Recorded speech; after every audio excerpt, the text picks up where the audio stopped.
evening, everyone, and welcome to IndyStar Friday Night Live, presented by Bath Experts, the only show that brings you the week's biggest Indiana high school football games wherever you are, so you can see every jaw-dropping play, every thrilling finish, and all of the gridiron stars of tomorrow, today. I'm your host, coming to you live from the IndyStar newsroom, Justin L. Mack, and joining me once again is my broadcasting better half. He was gone last week. Glad to have him here to guide us through this sectional action.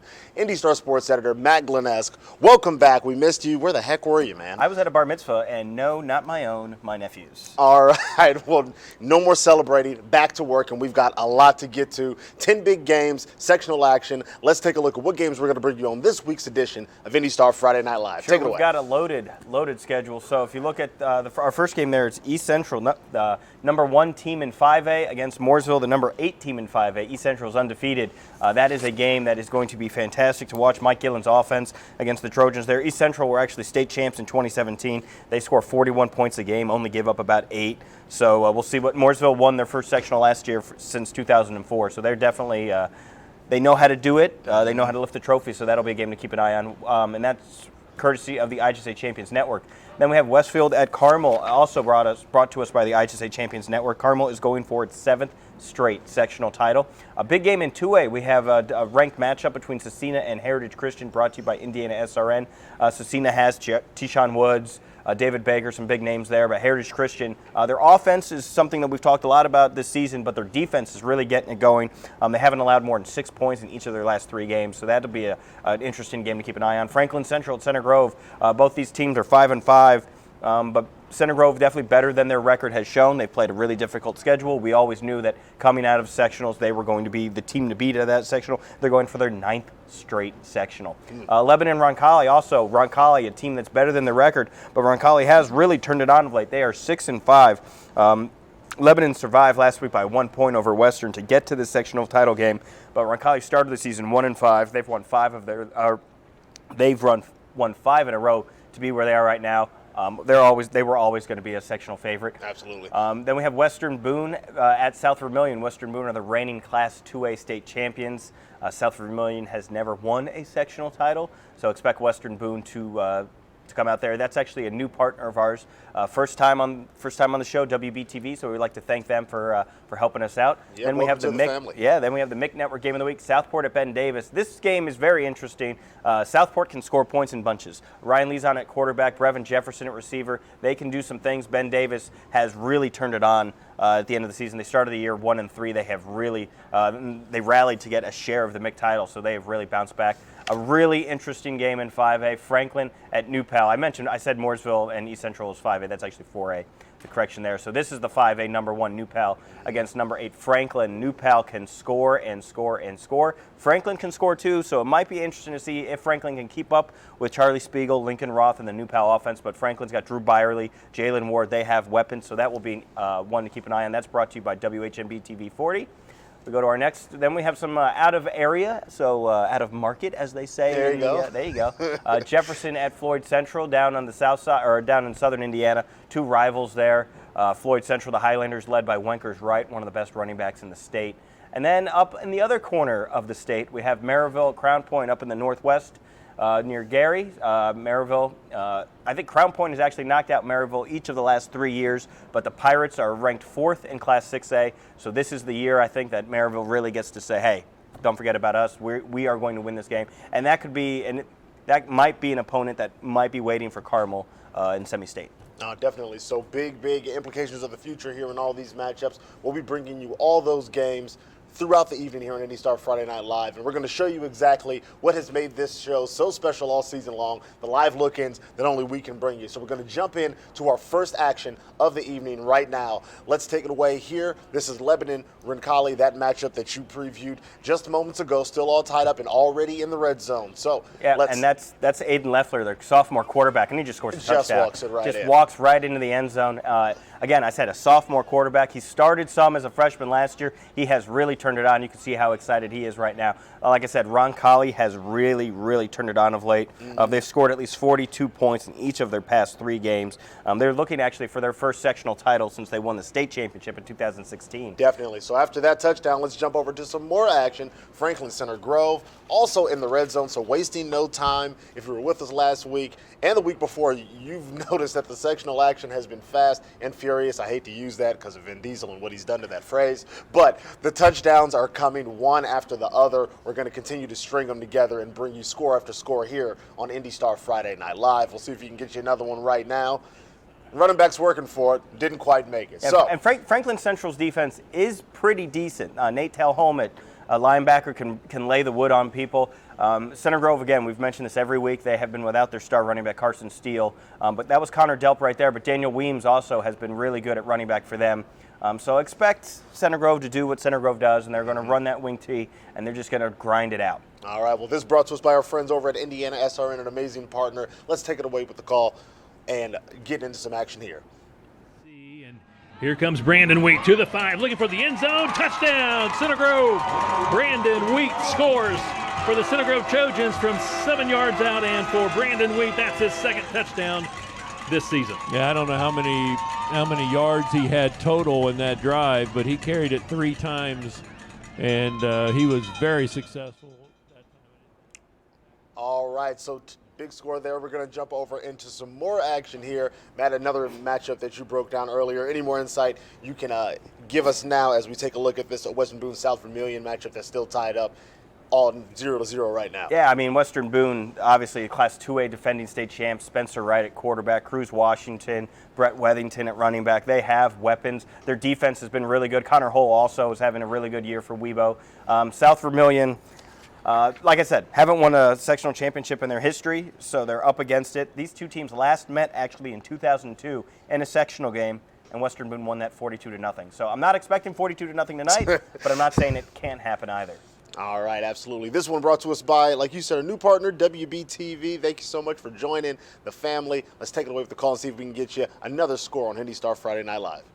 A lot of bigger guys on that defensive line, and the Stars able to come out of there with a pretty convincing win. But that here, now they play South Vermilion. South Vermilion looking out there. Doesn't look like they have quite as big guys as North Putnam did. So the Stars get a bit of a sigh of relief there that they don't have to play quite the style that they did last week. Yeah, Wethington's such a hard guy to take down. He's so strong, and he always tries to fall forward. Heavy set formation. It'll be tossed out to the right side. Cortez Stoudemire with blocking in front of him. Stoudemire, he's in. Touchdown, number 33, the wing back. All right, Webo touchdown there. Let's jump over to some more red zone action. This one, the Franklin New Pal matchup that we previewed earlier, courtesy of our friends at WHMB TV 40. Of course, New Pal in the red zone. I just want to say, we have been to 3 games, giving you probably maybe 30 seconds from each game, and showed you a touchdown in all 3 of those games. That is the beauty of IndyStar Friday Night Live, and we have been doing this all season. If you're just joining us, make that 4 for 4. 4 for 4. That's Charlie Spiegel getting in the end zone touchdown there. That probably won't be his last touchdown of the night. But again, we are just scoring. It's score on score on score on score. Tutties, tutties, tutties, tutties. Oh, boy. All right, well, we're going to give you a moment to kind of catch your breath. Let's take a quick 60-second break with a word from our sponsors who have been helping us out all season long, Bath Experts.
All right, big thank you to Bath Experts who have been supporting us all season long as a wonderful sponsor. We're not going to take any more time, though. Let's jump right back into some action because we've got yet another team in the red zone here on IndyStar Friday Night Live. This one, Floyd Central with the ball around the 20, taking on Jeffersonville. Still nothing. But they're looking to change this up very quickly. This is a third and 11 actually, so they're going to have to make a big play to keep this drive going. Yeah, and these two teams actually met in late September. Floyd Central won that game 23-6. Jeffersonville started the season 1-5. They have won 3 of their last 4 games. They're feeling good about themselves. They're playing for a sectional title, but Floyd Central obviously is going to be the favorite team in this one. Definitely. A shout out to Floyd Central's jerseys. Those are nice. Those are dope. Or are they groovy? Oh, gosh, don't say groovy. No, the kids say that's coming back. The kids need to leave that one alone. And by the kids, I mean our sports clerks, Zach Griffith and Drew Favica, say groovy is back. They actually confirmed it. One looked at each other and said, yes. Groovy is back. They keep us current. Who knew? Well, this one brought to us by our friends at the Southern Indiana Sports Network. 4th down coming up, a big one. Let's take it away with the call and see what they decide to do here and if they can get these points here with this they're going to kick a field goal. Let's see what they can do. I like going for the points. It's early. No need to be rash. Here we go. It is up. Referees, that looks like it's good. I'm going to call that good. I don't need the refs. Very good. So another score here on IndyStar Friday Night Live. They're going to go up 3-0 in their matchup with Jeffersonville. So again, the scores are coming one after the other. Teams are getting out the gate really, really hot in this week of sectional action. So we'll see if they can keep the pace up throughout the evening here as we look at some more games in action from around the area here on IndyStar Friday Night Live. Yeah, and my Scottish heritage, I'm a big fan of the Highlander thing. So we're going to Center Grove, Franklin Central. Center Grove's got the ball back already. That's Taven Jackson Davis. Or Taven Jackson, fine. Look at that. Connor Delp touchdown. Wow. Just like that. And that is a cherry on top for Center Grove. They have really struggled throwing the ball and scoring touchdowns through the air this year. You would probably imagine Franklin Central knows that. They were playing the run. They'll play action, hit them over the top. Big play for Center Grove, and they look like they're on their way to their 9th straight sectional title. Boy, this is, like you said, this getting out of hand very quickly, already 2 scores up. So definitely the kind of start that Franklin Central wants to come out. And that's a great call by Eric Moore, because Eric Moore knows that Franklin Central knows that they're going to run the ball, and they're going to run the ball, and they're going to run the ball. And here they do. They hit you with that play action. You didn't expect it. You bit, and there you go. Now you're down. So also, I want to bring attention. So Kyle Nedrup, our high school sports insider, wrote a story earlier this week, for today's paper, about the kickers and how important the kickers are going to be with sectional trophies on the line. One of the best in the area right now is Austin Watson from Center Grove, and he just kicks that one right through, not a problem. So definitely going to be watching the kickers tonight. Definitely. So 14-0 in that one. Let's jump over to this matchup. Franklin, New Powell, 7-0, as you can see, and continue to track this action here to see kind of what happens next. Looks like they're going to take a little bit of a break, though. So we're going to find some more action here. Sure, yeah, it looks like New Powell shut the Franklin offense down in that first series, was able to punt. So guess where we're going? We're going to Westfield Carmel. Hey. And talk about groovy jerseys. If you like Floyd Central's, my friend, look at Carmel's, all yellows. Everyone is doing it Those big. Those are dope. I also said dope. Those are dope. Dope is back. Dope never went away. What was that, mustard yellow? Would you consider that mustard? I don't know. That's sweet, though. Anyway, this action is brought to us by the IHSAA Champions Network. Let's take it away with the call and see who can get on the board for first in this big matchup. Yard line, it'll be short of the yard, but he's going to get the first down. But we've highlighted, but Williams is a move from wide receiver to quarterback. He is certainly not afraid to run with the football. In fact, he's the 4th leading rusher on the ball club. And again, not a lot of guys have a lot of yards rushing on this Carmel ball club. Their leading rusher, Downing, was 784 yards rushing on 123 carries. 1st and 10. Same formation. They come to the flat on the near side, of the pass is caught by Smith. Got some running room, comes down the near sideline, and going to be knocked out of bounds. Look out. Second, that's Dylan Downing out of the backfield. Now Downing's a huge runner, Vic, 6 foot, 216. And Vic, you know those trucks down the highway that have M-A-C-K on it? Yeah. That's what he reminds me of. A Mack truck. Now look at this. Would you want to tackle that going 4-3 speed? Yeah. Right now, Carmel's in a hurry-up offense, Jan. They're already back at the line of scrimmage at the 27-yard line. A 1st down and 10. And again, Christian Williams looks to the near sideline to the offensive coordinator. Defensive adjustments on the part of the Westfield defensive unit. This time on the ground over the right side, and not much doing over there. The offensive line, Isaac Ullman at left tackle, 6'4", 237, and a senior. The right tackle is Thor Kroc, 6'4", 265, and a senior. The guards are Justin Pickett, 6'5", 295, and a junior. Connor Sermon, 6', 234, and a senior. The center is Devin Lloyd, 5'10", 250, and a senior. Good offensive line, Jan, 256 pounds per man from tackle to tackle. Out of the shotgun again, and the handoff at the backfield to Downing. Downing over the left side, and working his way down to about the 21-yard line, third down. Carmel's offense. All right, going to jump over and bring you some more action in this Western Boone South Vermilion matchup. Webo up 7-0 and getting close again. Let's take it away with the call and see if they can extend their lead in this one. Vermilion's defense, one of which was number 51, Peyton Westfall, as well as number 8, Hunter Hastings. We've heard his name a couple times already. The senior making a big difference so far this game. And the gang tackling for South Vermilion's proved strong so far today after the Stars. They've been able to get some chunk plays, but on the shorter ones is when you see the 3, 4, and 5 guys in to make the stop. Absolutely. I think they know that they're going to need a lot of guys if they're going to bring some of these guys down on Western Boone.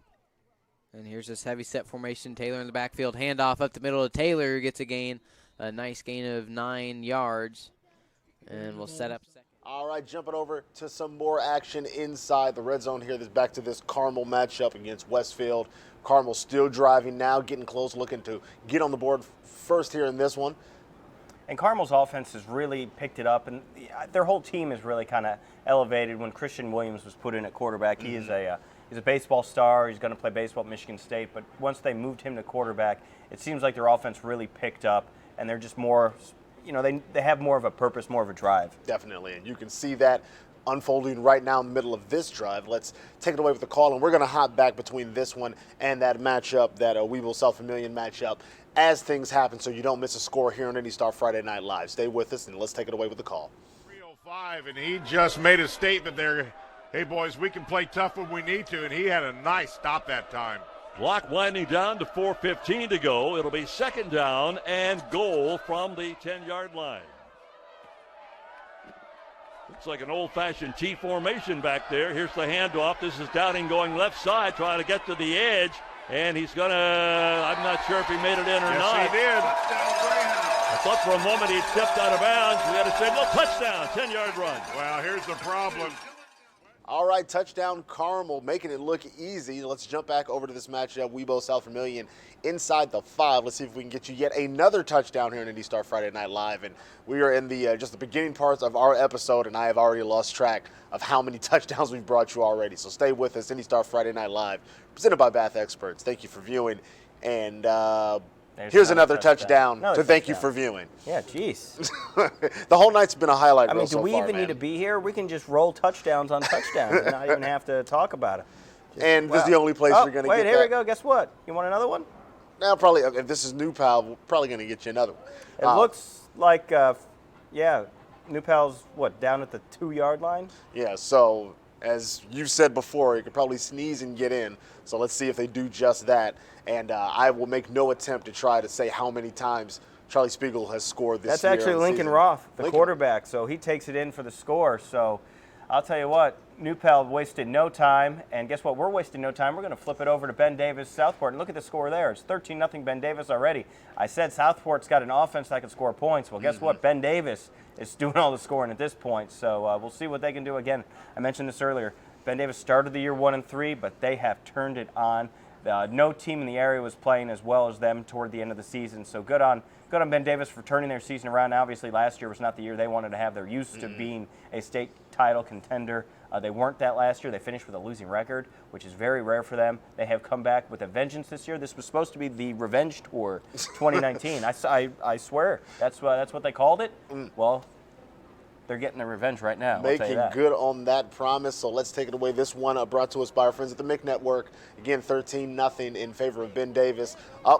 Scratch that. It's going to be touchdown. Wow. Ben Davis extending that lead. Nice diving somersault into the end zone. I dig that. That was nice. That was some flair. That was some flash. They've earned the right to a little bit of this flair. Is actually, big lead. I do this on my way into bed. I go a little, hey, I'm tired. I'm going to go to sleep. Whoop. I'm just going to jump into bed like that. Very, very nice. Yeah, except for when you land on the dog. It's never good. Hey, guess what? We're going back to Jeffersonville, Floyd Central.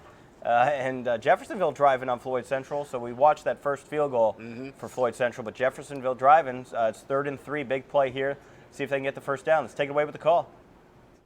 There is no that fat on that young man, as that's going to be close to the first down. As it's Rogers once again, as powering his way up to the 32-yard line. Let's see where they mark it. I believe, yes, they call a first down. It is a Jeffersonville first down with 3:12 to go here in the first quarter of play. The Highlanders lead it 3-0. Winner of this will take on the winner of Castle and Bloomington South in the regional play next week. And we will have that football game. We don't know where we'll be yet, but like I said, just check the IHSAATV.org, and you'll be able to find that out. We should have that up sometime this weekend. Here's a pitch out to Finley. Finley now cuts back inside and picks up a nice little gain in there. After he was initially stopped in the backfield, he waited for the hole to develop, and it did, and he got about 3 yards on the play as they'll mark it at the 29. Jeffersonville. All right, going to take a break in the action here to bring you some highlights from around the area collected by our IndyStar Friday Night Live team. Yeah, they're out there freezing their butts off, but we are in here nice and cozy, and we're bringing you highlights, but I'm going to have to stretch a little bit. That's all right, but we do want to. No, I mean, because I like hurt my yourself? hammy. Yeah. You take 1 week away from the show and you're out of shape. But I do want to take a moment to thank, again, all of our network partners. And again, you don't see them from behind the camera, the individuals who are at the games, young men who are supporting and part of the IndyStar Friday Night Live family, collecting all these highlights in the bitter cold. So shouts out to them, I know. Are we family? Yeah, man. Okay. This is more than just work, man. Yeah. This is love. All right, let's get to these highlights, please. By all means. You saw this Roncalli touchdown live. We're going to show you a different angle of it. This is Aiden Leffler just making some moves, getting in there. So that's an early 7-0 lead for Roncalli on Lebanon. That's a game we will obviously keep coming live to. But look at Aiden. He is just hyped, which is still what the kids say these days. Hey, we just showed you Elijah Hassel's touchdown for Ben Davis. Here's another one. Here's another touchdown run for Ben Davis. It's Trent Gibson, their quarterback. They are up 20-0 on Southport. Ben Davis not messing around. And then our final highlight of this group is the Center Grove. This is how they got the ball back after their first touchdown. It was a fumble. Boop, ball right out, in the air. Picks it up. The next play, Taven Jackson just going deep to Connor Delp for a touchdown. Center Grove's up big, up 14-0 early in that game. Defense making all the difference. So another great batch of highlights. We'll bring you some more later on in the show. And we're actually going to take a quick break to get everything resituated here on the show. Here's a word from our sponsor, Bath Experts.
All right, big thank you to our sponsors, Bath Experts, for the support all season long. And let's jump right back into some more action here on IndyStar Friday Night Live.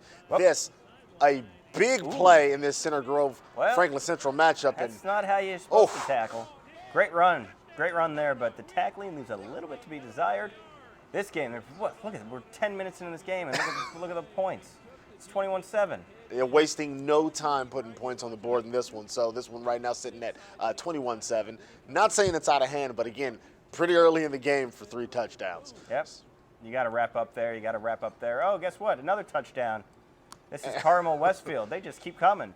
We'll see a highlight of this. I know you've seen the celebration, so we'll get a highlight here really shortly. But that's what happens when you're on IndyStar Friday Night Live. We try to get you all the scores as they happen. Sometimes we're just a shade too late, but guess what? You're going to see what happened here. This is Christian Williams dropping back and throwing it deep finding Boom. it, locating the ball. Great job. Touchdown there, Carmel. There you go. And thank you, Kurt Cavan, for letting me know I needed to fix my collar. Here's Weibo. That's Spencer Wright going deep. Ooh. Taking a shot. Looks like he was inspired by what happened on that last play with Yeah, Carmel. anything Didn't you quite can do, make I it can happen. do better, Carmel said. Little one-upsmanship. I like that. All right, let's stick with this one and see how we can make the most out of this drive against South Vermilion. On second down. It looked like Hastings, number 8 for South Vermilion, did a really nice job of staying engaged with Garrity, so he couldn't break away with his speed to go get that ball. The Stars offense now back onto the field. They've got spread formation from the pistol. Weathington, the man in the backfield now. Durbin and Hull at the bottom of the screen. He's looking that way for Durbin. Durbin with the reception now steps out of bounds near the 40, look like maybe 38-yard line now, and will set up a short third down. And what is that, the first third down of the game for the Stars offense? They've been very efficient, and here they're going to have a 3rd and 4. I think number 55 had Spencer guessing on that pump that he made. He didn't know if he was going to throw it, and maybe 55 was going to deflect it. But senior Cam Meyer, the guy you're talking about here. And now we've got 2 receivers to the top of the screen in the pistol. Handoff, Weathington up the middle, running, lunges forward, and he gets the first down off of the nice rush. Hard-earned 4 or 5 yards there for Weathington, and number 16, the senior, moves the chains.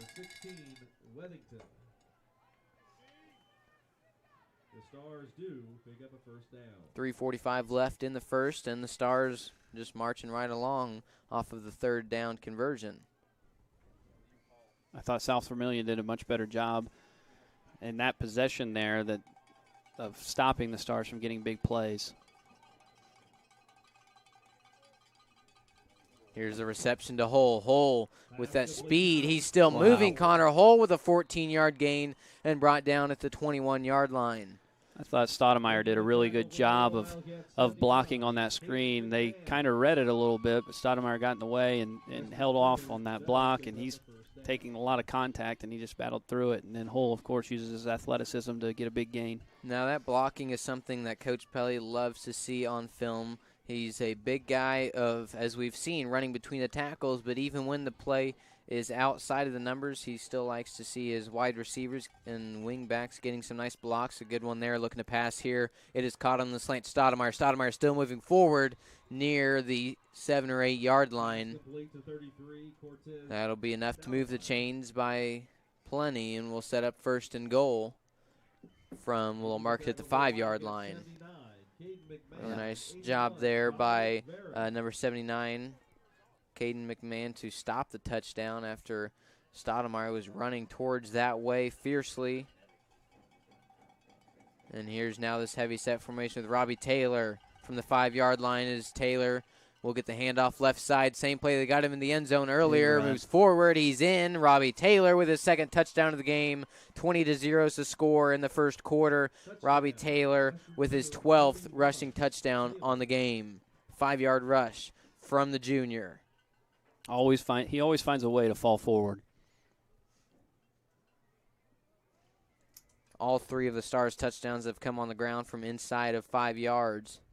And here we'll await the extra point from freshman Jake Taylor. The holder is Reese Durbin. The snapper is Casey Foster, Luke Marsh.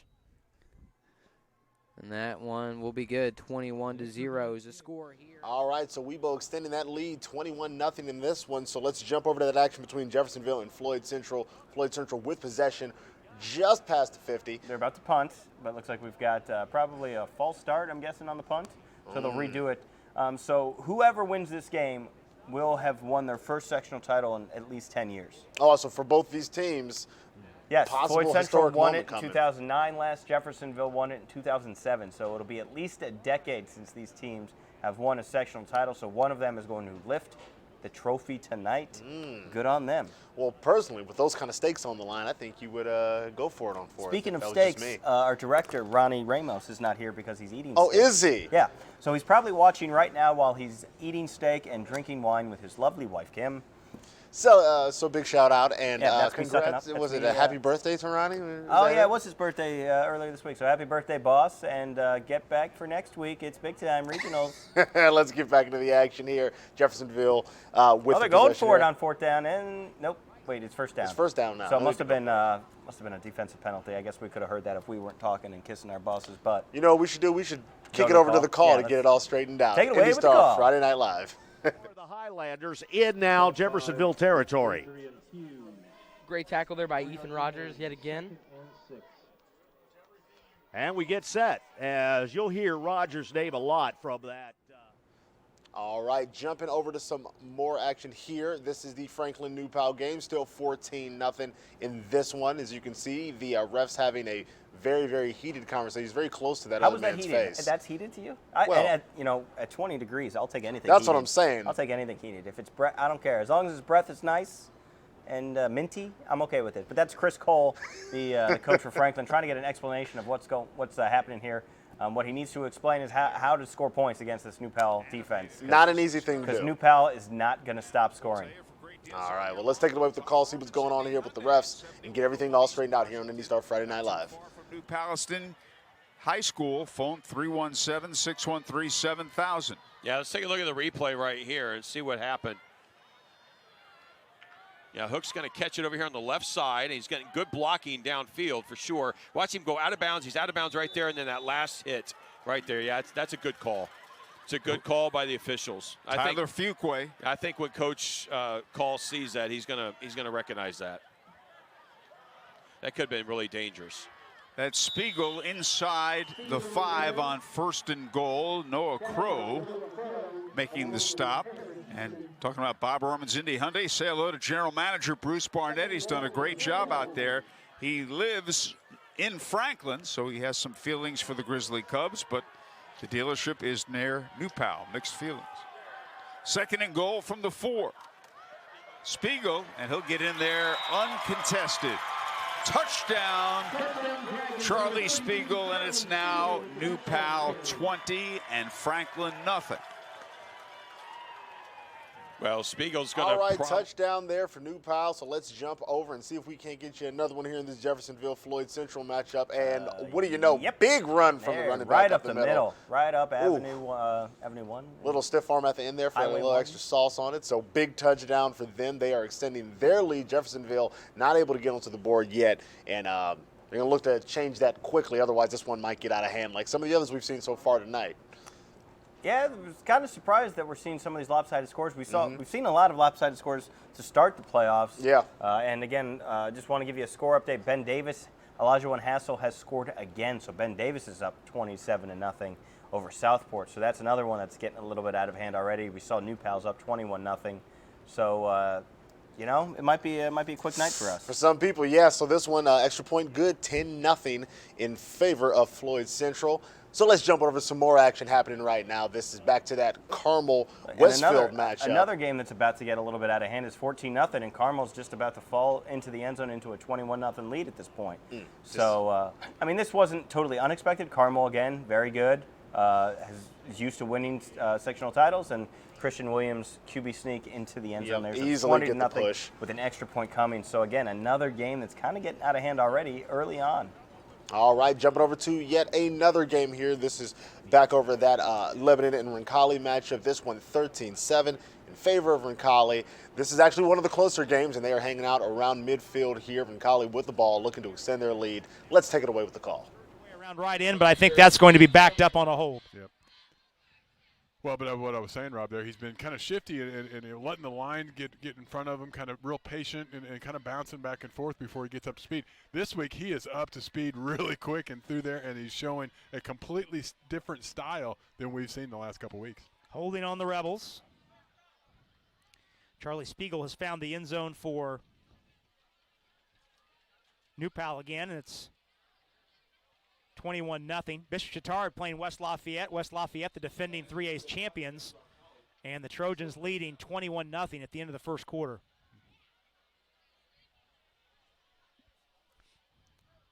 Holding penalty makes it 1st and 22. Leffler gives to Hebler. Barron around right in. He accelerates. He's out across the 50 on a nice first down carry to recoup the penalty yardage and a couple more.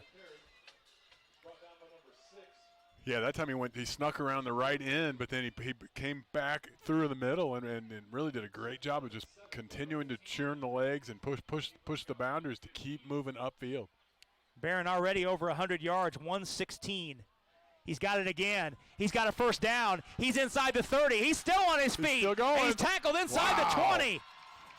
Barron Hebler just keeps right on rolling.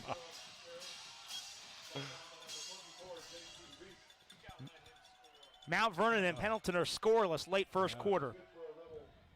That's another first down. Ball placed at the 19-yard line. Well, and Hebler's holding his shoulder right now. Wants to come out for a breather. Doesn't. It's hard to tell from up here, but he 30-yard deserves run. a break. 30-yard run. Barron talking to Rebel athletic trainer Mike Somm. Michael Gallagher switches over to the tailback spot. Owen Volk is in as an H-back. 1st and 10 at the 19. Rebels driving again. Leffler, give to Gallagher. Michael caught from behind and wrestled down by Hunter Crew. Nice tackle. Gallagher gets a couple. Give him one to the 18. 2nd down and 9. That's one thing, Rob. We really haven't talked much about this. This Lebanon team is chock full of sophomores and juniors. They're a very young team. Obviously, at this point of the season, you don't really worry about ages because everybody's playing well. But this is a team that could make a name for themselves over the next couple of years. 2nd down and 9 at the 18. Give again to Gallagher. Michael rumbling inside the 15, dragging tacklers to the 14. Gallagher had 56 yards on 9 carries. That all came in the fourth quarter last week when the Rebels were trying to run the game out. Down to the 13, pick up a 5. 3rd and 4 at the 13. Big down here. You need a touchdown on this drive. Hebler still on the sideline. Leffler gives to Gallagher. Michael on his feet. He's seeking the goal line. And he's in! Michael Gallagher, the sophomore! Rumbling his way down the middle, hard running all the way, and the Rebels lead it 19-7.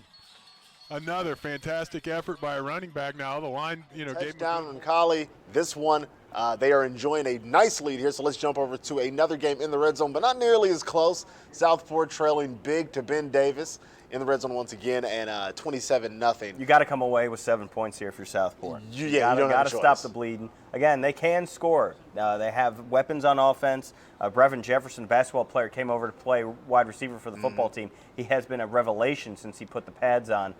So Ryan Lee's on. When he plays, when he's healthy, he has been fantastic this year. You can see they spread it out with 4 receivers. So let's see if Southport can get on the board here. Davis anymore.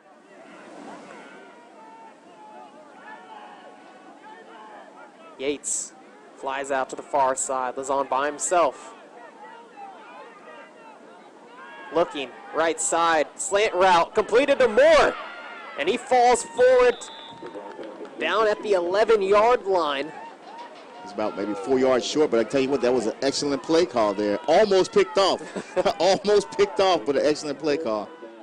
Saw Dobson nearly reading that one. Oh, man, that was really close. I mean, watch this here. I mean, look at that. Look at that.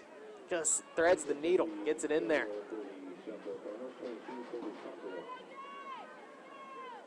Oh, here comes John Cockrell in for the field goal attempt. This one about a 30-yard field goal. Straight on.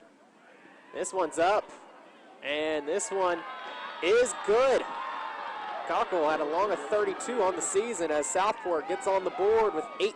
So first points of the game in this one will come courtesy of the field goal attempt. So let's jump over to the Cecina Heritage Christian matchup, giving you a look at this, and still all tied up, 0-0 as they are just getting rolling here in the first. Yeah, and let's give you a couple score updates. There's the big game in Class 3A, number 1 Chittard against the defending state champions West Lafayette. It is 21-7 Chittard. Again, no team in the state is playing as well as Chittard is, or maybe New Pal. But Lutheran up 21-0 in Class A over Park Tudor in that game, and Warren Central leads Lawrence North 7-0. So some games that we will keep an eye on and give you score updates as they happen. We've talked a lot about Heritage Christian's offense. They're led by Max Milton, their quarterback. Colton Brown, the sophomore running back, lining up to his left or to his right, has been fantastic this year. And Harrison Eckel, well, you know what? That was actually to Colton Brown right there. There was a direct snap to the running back. Didn't work out. And it looks like that's going to be 4th down. So 4th and 9, 4th and 8. I have to settle for your first points of the game being a field goal. I don't see the kicker coming out, so it looks like they're going to go for it. Oh, here we go. Here comes the kicker. All right, well, let's take a look. Let's see if they can get on the board here and crack this thing open with a field goal here on IndyStar Friday Night Live. And again, Cal Nenrip wrote how important the kickers are going to be. And the kickers actually had a good quote. Their kicker from Brownsburg, Clay Chase, says, hey, you can be Adam Vinatieri. You can be the greatest kicker ever to play the game, miss a few, and no one wants to talk to you. That's the way it works. Can you imagine missing kicks in a moment like this and trying to get a homecoming date? Oh, it's tough. It's very, very hot and cold out there. Let's see if you can, Oh, can have on a big block by kick. Cecina. There you go. And it looks like it was David Baker, number 4, the Indiana University commit. What a big play by David Baker there. Big players make big plays in big moments, and David Baker did just right there. Definitely. Very impressive. That was a highlight-worthy defensive effort. So let's take a look and bring you some more highlights from around the area. That is a segue. Segway king. Where are we at? All right, well, this is a Ben Davis touchdown. Jalen Nolan takes the screen, and he's going to find himself a seam, and he's gone. He's In a fast. hurry. Look at him go. Look at those arms moving. That's how I run. I'm exhausted just looking at that. Yeah, that was well done for Ben Davis. And again, we just saw Southport kick their field goal, so it's 27-3 in that game. Hey, guess what? Another game. We got Franklin Central. This is a pick 6. This is how they scored. Boom! Oh, right perfect there. position. I mentioned the passing game has been kind of an issue for Center Grove this year. Well, they just gave points away to Franklin Central, but again, Center Grove leads that game. They're having a lot of success on offense besides that play right there. Guess what? Here's another touchdown. This is Lebanon. This is how they scored. This is Trevor Winkles. Great name. Best name. Nice run. Touchdown for Lebanon. But we also have showed you that Roncalli now is up in that game by 2 scores as well. So, hey, guess what? You want another highlight? I would love another highlight. I got another highlight. Here's the Center Grove touchdown run. Guess what? This is Brendan Wheat. Gets the edge on the sweep and goes all the way. You saw this live. It was impressive because there's 1 missed tackle, 2 missed tackles, 3 missed tackles, 4 missed tackles, and I promise you can see, there he is. He's still running. He's an ant, but I can see him. He's going. It's a touchdown. There you go, Center Grove. Hey, guess what? More highlights. More highlights. Hey, this is Ben Davis again. This is Elijah Hassel. This is his 2nd touchdown of the game. He's having a fantastic day. Here he goes. We saw this live. Watch the whoop. That's nice. I would bruise if that happened to me. But it was a nice touchdown. Good job. Again, 27-3 Ben Davis in that game right now. And one final highlight for you. This is Cathedral. This is Jake Langdon. Keeps his balance along the sideline for a long score. This is Cathedral against Decatur Central playing at Arlington. The natural grass field under the swamp lights. Well done. Touchdown. Beautiful. So another great collection of highlights collected by our IndyStar Friday Night Live team who are out at all of these games capturing these highlights as they happen in the cold. Shouts out to them. Glad I'm inside where it's nice and warm. So we are going to bring you some more action. Actually, another highlight. This one is out of that Roncalli game. Let's jump in and show you a look at a big 8-yard run here in this matchup. Whoop. Just runs over Just the right defender. over. Wow. So Roncalli, again, off to an extremely strong start here. And a lot of games off to an extremely hot start. We're going to take a moment to cool off with a quick 60-second word from our sponsors, Bath Experts.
All right, big thank you to our sponsors, Bath Experts, for all the support all season long. And I know we just got done bringing you tons of highlights and another highlight after that.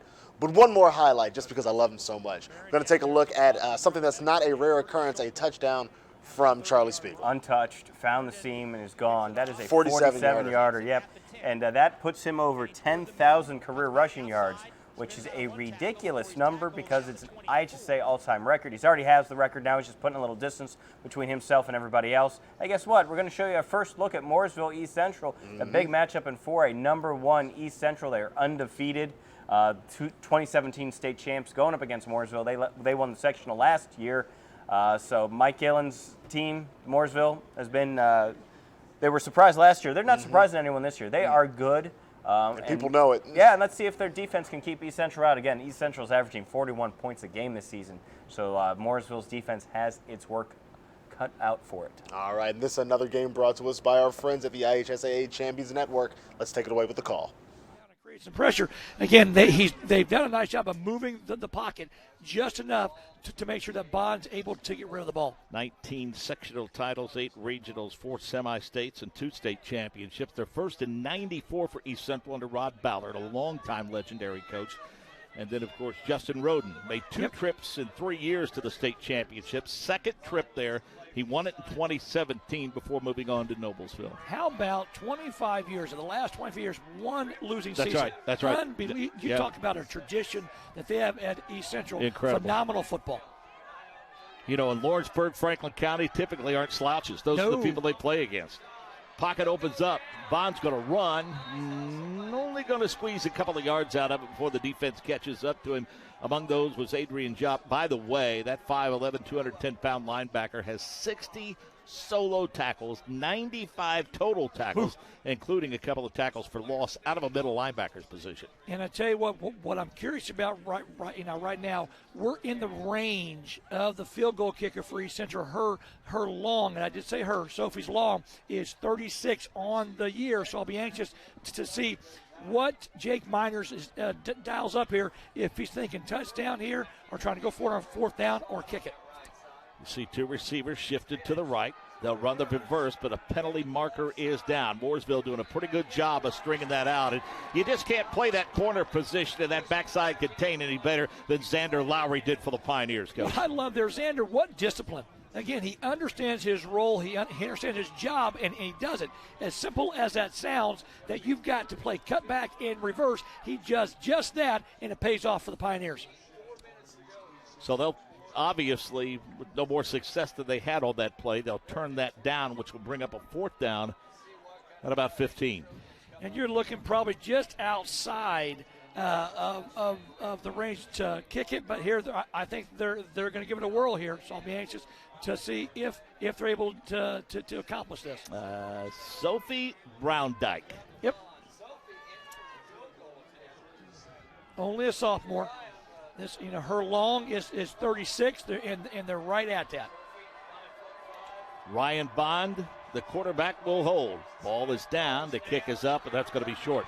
Pioneers will get the football.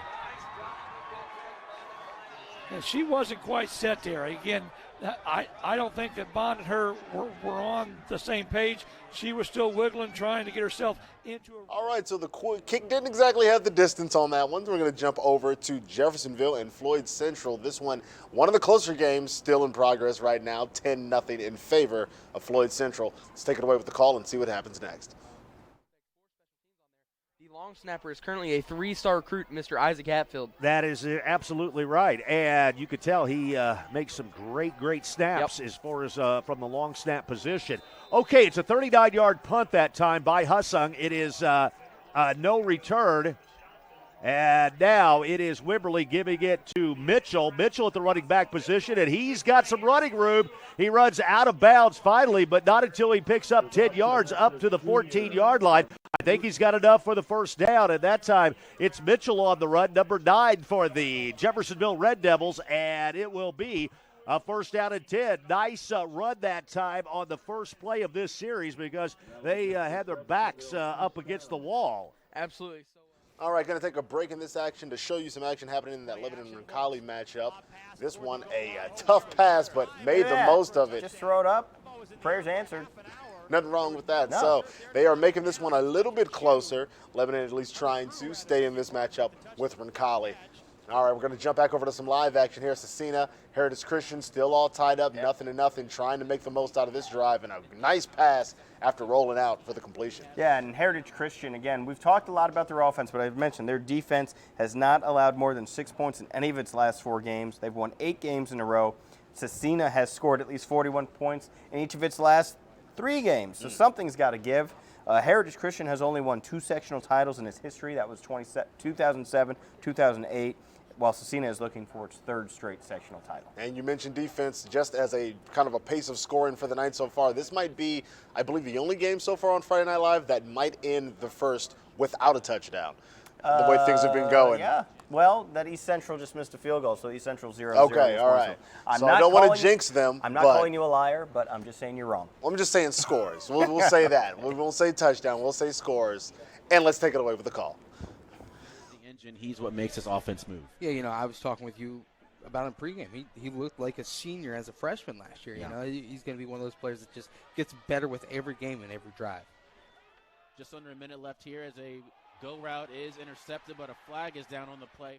All right, going to jump over to this New Pal Franklin matchup. As you can see, that score just continues to tick upwards. Is that 33-0? As 33-0 in this point. And boy, that's tough. I mean, New Pal, defending state champs in their class, and Class 5A, they are just a juggernaut. We've known this all year. They're probably the best team in the state, regardless of class. And there you go. I mean, Franklin's been a great story all year. Really have turned that. Chris Cole has turned that program around, but that ain't good. It's 35-0. Yeah, with the 2-point conversion is gonna make that. We're gonna see a running clock in the second half in this one, and again, Franklin can score points. They're not, and they're going to need to score a lot, and I'm just not seeing it happen. So New Pal. Well, if New Pal wins, that sets up what could be a Cathedral matchup if Cathedral gets out of Decatur Central. So that would be a good one of a regional game. But let's not get ahead of ourselves. We're going back to this Heritage Christian Cecina game, courtesy of our friends at Indiana SRN. Defenders. And the way the clock and game clock is set up, they don't have to get a playoff here. We'll see if Heritage Christian will run another play. We'll see here. They might have one more play that they're going to try and get off quickly, or maybe try and draw them off sides before they head in. If they've got a play that they're confident in, because this is a big second down, you want to set yourself up with 3rd and short. We'll see. 5-second difference between the game and the play clock. Heritage Christian set up like they're going to get one off. They do. Handoff, or a fake handoff, and it is just out the outstretched reach of Peyton Brown. So a play action pass there. 1 second left on the clock, and instead it's going to be a 3rd down. All right, as the first winds down in this one, let's jump over to some more action in this Franklin Center Grove matchup, 28-7 in favor of Center Grove. And there goes Daniel Weems. Let's make that lead a little bit bigger. And it's going to be 35-7 in that one. Daniel Weems having himself a fantastic season. Center Grove is just laying it on him. And again, Center Grove, they started the season poorly.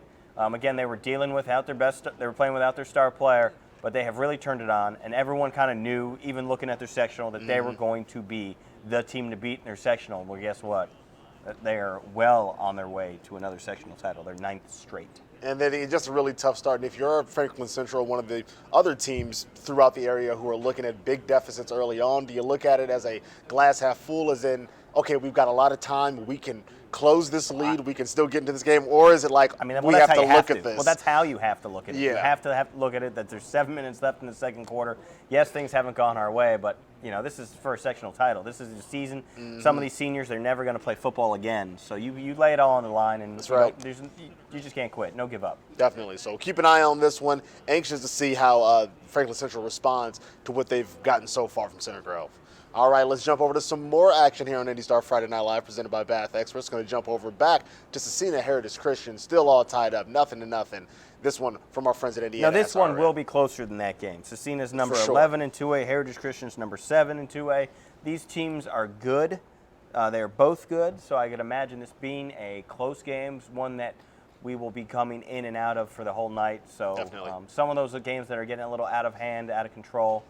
We'll probably see them a little less often on IndyStar FNL just because we want to give you close games. We'll try to bring you every score we can, but we want to keep up with the games that are tight. And trust, in the highlights, we will bring you those scores from those games because there will be plenty more touchdowns coming. Seems so like let's stick with this one as the first wraps up. That's the end of the first quarter in this game.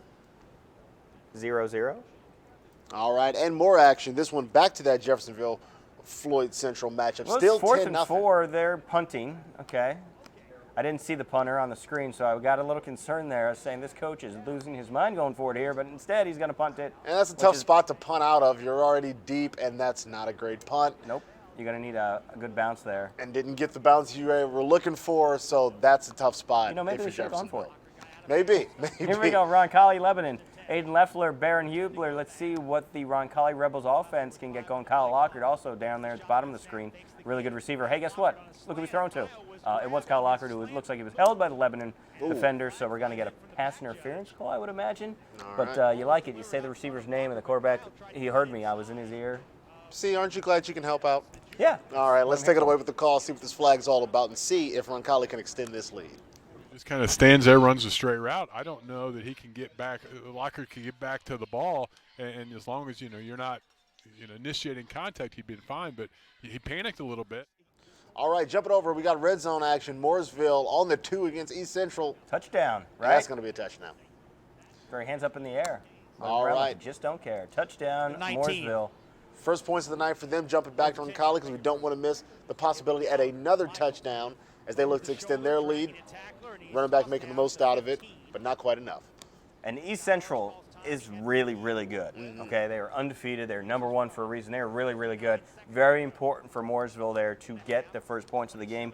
We saw earlier East Central was driving, couldn't capitalize, couldn't get on the scoreboard. Mooresville goes down, gets the first points of the game in the early parts of the second quarter in that one. They have a very good offense. They have Brecken Green at running back, Elijah Perry at quarterback, Dane Stevenson at receivers, been doing some great things. Braden Evans, a Ball State commit, is a big playmaker for Mooresville. So they have the weapons to beat East Central. That will be a really big game to keep an eye on the rest of the night. And here we are getting close to the end of the first half in this one. Roncalli looking to add to their score. Again, Roncalli just has really, really turned it on. Won 5 games in a row. They seem to be rounding into shape. And they've actually never won a sectional title under Scott Marsh. So Scott Marsh looking for his first sectional title as the Roncalli coach. And we're going to go back to this Heritage Christian Cecina game as the second quarter's underway with Heritage Christian in the red zone, 2nd and 6. We'll see what they can do. Let's take it away with the call, thanks to Indiana SRN. You don't want a tough pass that ends up being tipped at the line of scrimmage or something along those lines and gets intercepted. Another inside handoff. This time it goes to Peyton Brown, and he is going to be gobbled up right in the middle. I believe that was tackle done by Jackson Pruitt. And it's going to be a 3rd down and 5 for this Eagle offense, and another 3rd down conversion. They've done a nice job converting them, but they're going to have to convert one here inside the red zone. And you've seen the rollout ability of Max Milton. This could be a good location to have him roll out to the far side. If he got an open crease to run the football, then tuck and run, or just a simple handoff up the middle. Wow. 3rd and 5, and Milton can't get the snap. All he can do is jump one. He's going to be pushed outside the 20 to the 22-yard line. Yep. So, again, Brent, that's the 2nd or 3rd time we've seen the snap. Quarterback exchange has not done well in this cold weather. That has to be a factor for these players. And last time you tried to bring out the field goal unit, they got blocked, and we'll see if Coach Ray wants to go for another 4th down conversion. Yeah, if I am Heritage Christian, I'm kicking a field goal here. Just the way this game's gone so far, it's been 2 teams going back and forth, but it seems like points are precious. And this is a situation where you've got a kicker that has enough foot. They lined up for a similar length field goal. There's no wind at all. They're going to take a timeout and talk about it a little bit more. And they're going to have to think about it. All right, going to kick over to Roncalli Lebanon. Kick over. Look at you with another segue because they're kicking you. Segue Kings. So anyone, this Roncalli Lebanon matchup. That is a beautiful mountain peak. That is not Indiana, I promise you. Maybe it is. Is that Paoli Peaks down there? Also want to shout out our producer. He's just really original with the screensaver. You don't even put in your own personal flair, pizzazz on it. Just leave it with the stock wallpaper. Come on, man. Anyway, Lebanon Roncalli, this one 27-14 in favor of Roncalli. Looked like they were going to go for a field goal. And it looks like there must have been a penalty of some sort. They gave him a 1st down. So why not go for it now? You got to. Oop. And a big opportunity to break this game wide open. Oh, so it was 4th down. They went for it.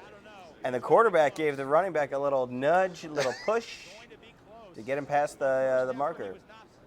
All right, jumping over to some more action. This one is that matchup between, I believe, That's Jeffersonville, Floyd Central. Floyd Central, Jeffersonville. We cannot forget those wonderful yellow jerseys that Floyd Central is rocking. So this one's still 10-0. It's been this way for a while. This game has kind of slowed down after Floyd Central kind of came up with a hot start. Pace is definitely slowed, and both teams are kind of settling into a groove. So if Floyd Central can keep doing what they're doing, they might win this one in a low-scoring affair, at least lower scoring compared to pretty much everything else that's going on tonight. We just came back from a game that was 0-0. That one also just started not long ago. This one's been going for a little bit Yeah, no, longer. I'm just going to give you a hard time the rest of the night. That's fine. That's what you do. Let's take it away with the call and see if anyone can change the momentum in this one. And stops the clock with 56 seconds to go here before halftime. You know, I kind of like the play call there, coming out aggressive here. You know, you only have 56 seconds, so I do like the play call, being aggressive over the middle. You still have 2 timeouts, so you have that in mind that you can still burn one to stop that clock. Well, the Highlanders playing a zone there in the secondary, Yep. and Highlanders secondary is very good. Yeah, Jeff is just looking for there. They found the hole. That's it. Mitchell did exactly what I was talking about in that zone defense. He got in the middle of it and stopped, and Wimberly hits him with the pass, and it is a pickup of 9 yards on the pass play, and it's good for a first down. First down and 10 as the Red Devils move quickly now. Back in the pocket, he goes long, and it is overthrown everybody out there as the intended receiver again was Anthony Mack down there, and it's well over the defense, the offense, everybody back there. The back judge, nobody had a shot at that one as it brings up second down and 10.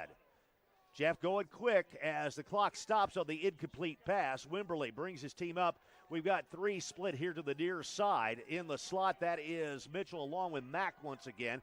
And it's to Mitchell. Mitchell, he's got a block out there. Great block. He was past the 40 and goes out of bounds up around the 45-yard line. He's close to the first down sticks. He's going to be shy. They said he steps out of bounds at the 43-yard line as Mitchell with a nice catch. They've run that play 2 or 3 times here tonight, Wyatt, and it's worked real well for Jeffersonville. Oh, absolutely.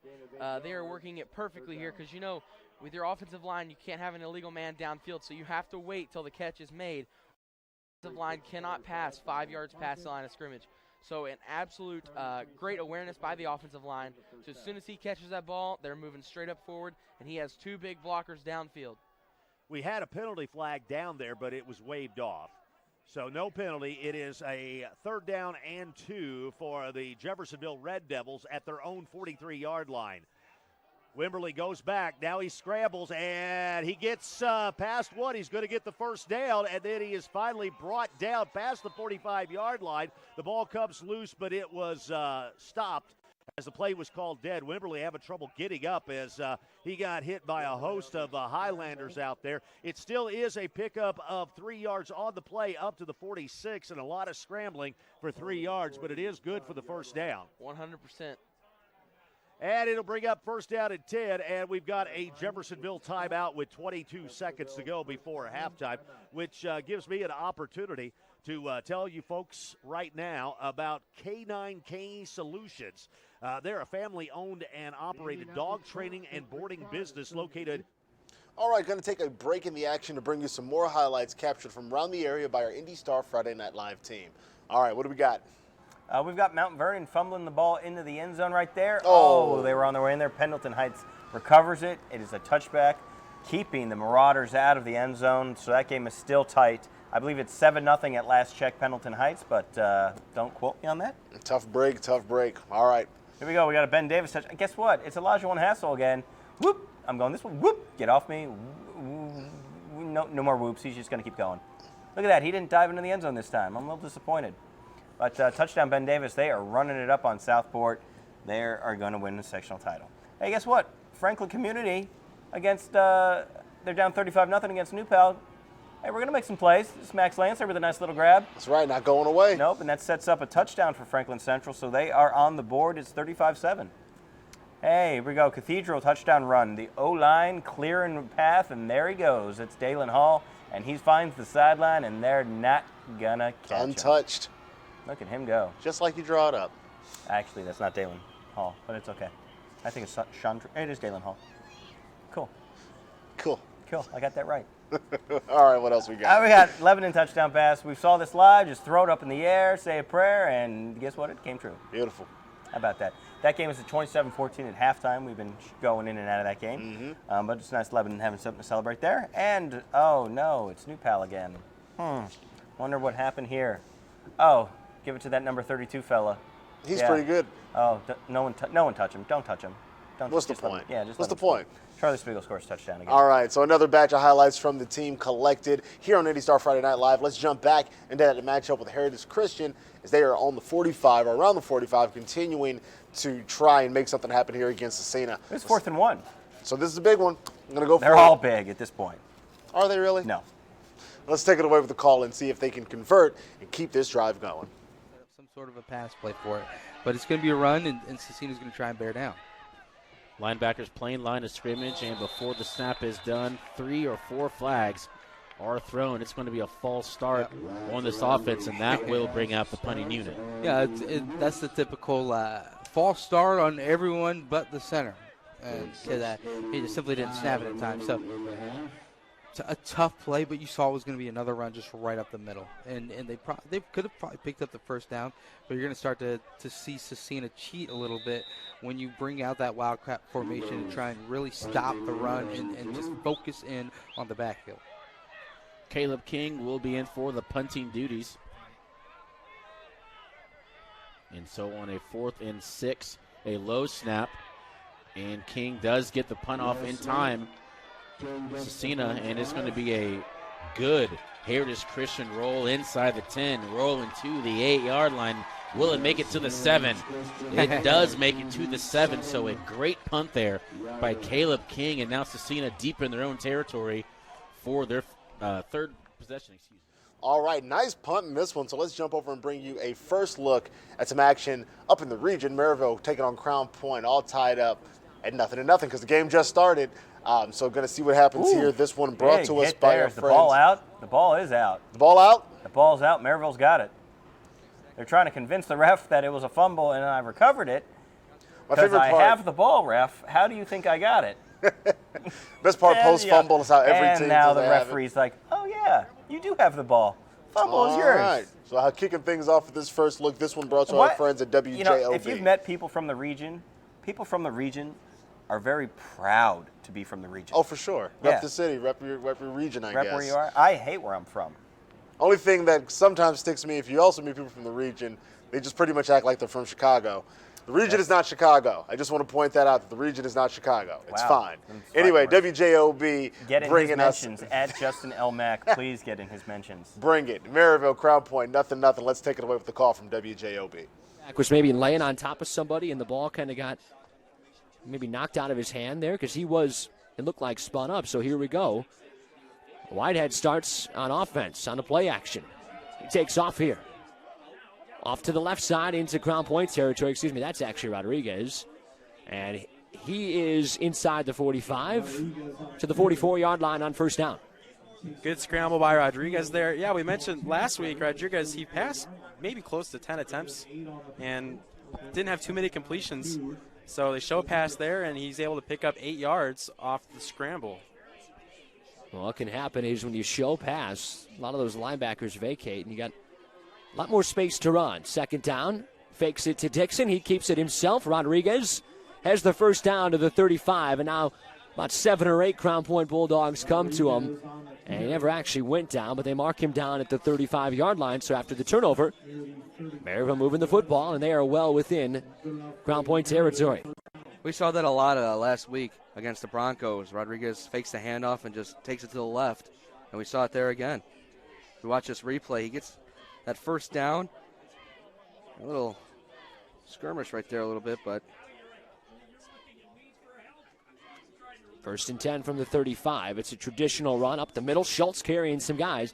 Good run on first, about 5 or 6 as they mark him down just a tad inside the 30-yard line. So the big running back, Darius Schultz, he had some timely carries last week, and he runs one here on first down for about 5 yards. 3 plays so far for the Pirates, gained 22 yards off those 3 plays. Moving the ball at ease so far. Crown Point needs a stop, or they're going to be looking at a 6-0 hole. Second down. Schultz is the answer again on second down. He runs it up the middle. This one not as successful as the big defenders up front for Crown Point get to him that time.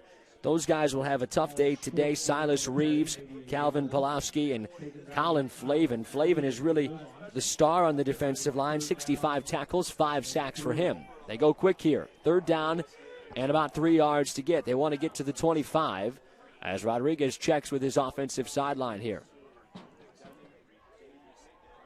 Dixon with him in the backfield. We haven't seen Whitehead yet. 2 receivers to the right. We know Howard's the star.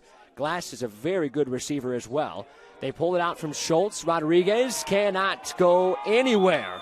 He tried to hold on to the football, maybe got half a yard. In fact, they'll just say he got to the line of scrimmage, and they stand up there. A good play made by Riley Granger. One of the linebackers came up to make the tackle. He is the team leader in tackles with 90. And now do you go on fourth down? The question and answer probably yes. Good job by that Bulldog defense to finally read that play. Rodriguez had beaten them on it the first time they ran it, and nothing on that time. Maribel going to go for it on fourth down since they have only attempted 1 field goal all season. Under 9 minutes here in the first quarter. No score still. Crown Point started with the football if you just joined us, and they turned it over on a Will Pettit fumble.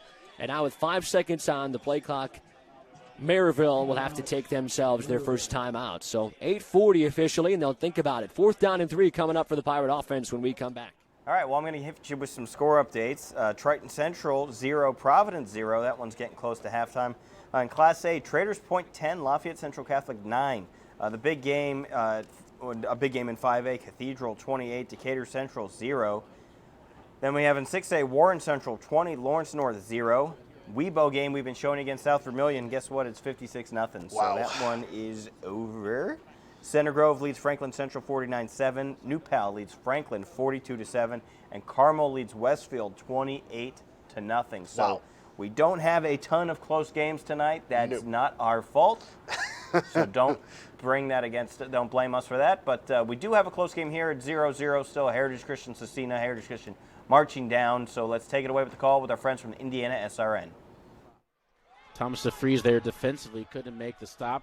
Colton Brown tries to jump to the outside between the right guard and the center. He only finds a running room of 2 yards.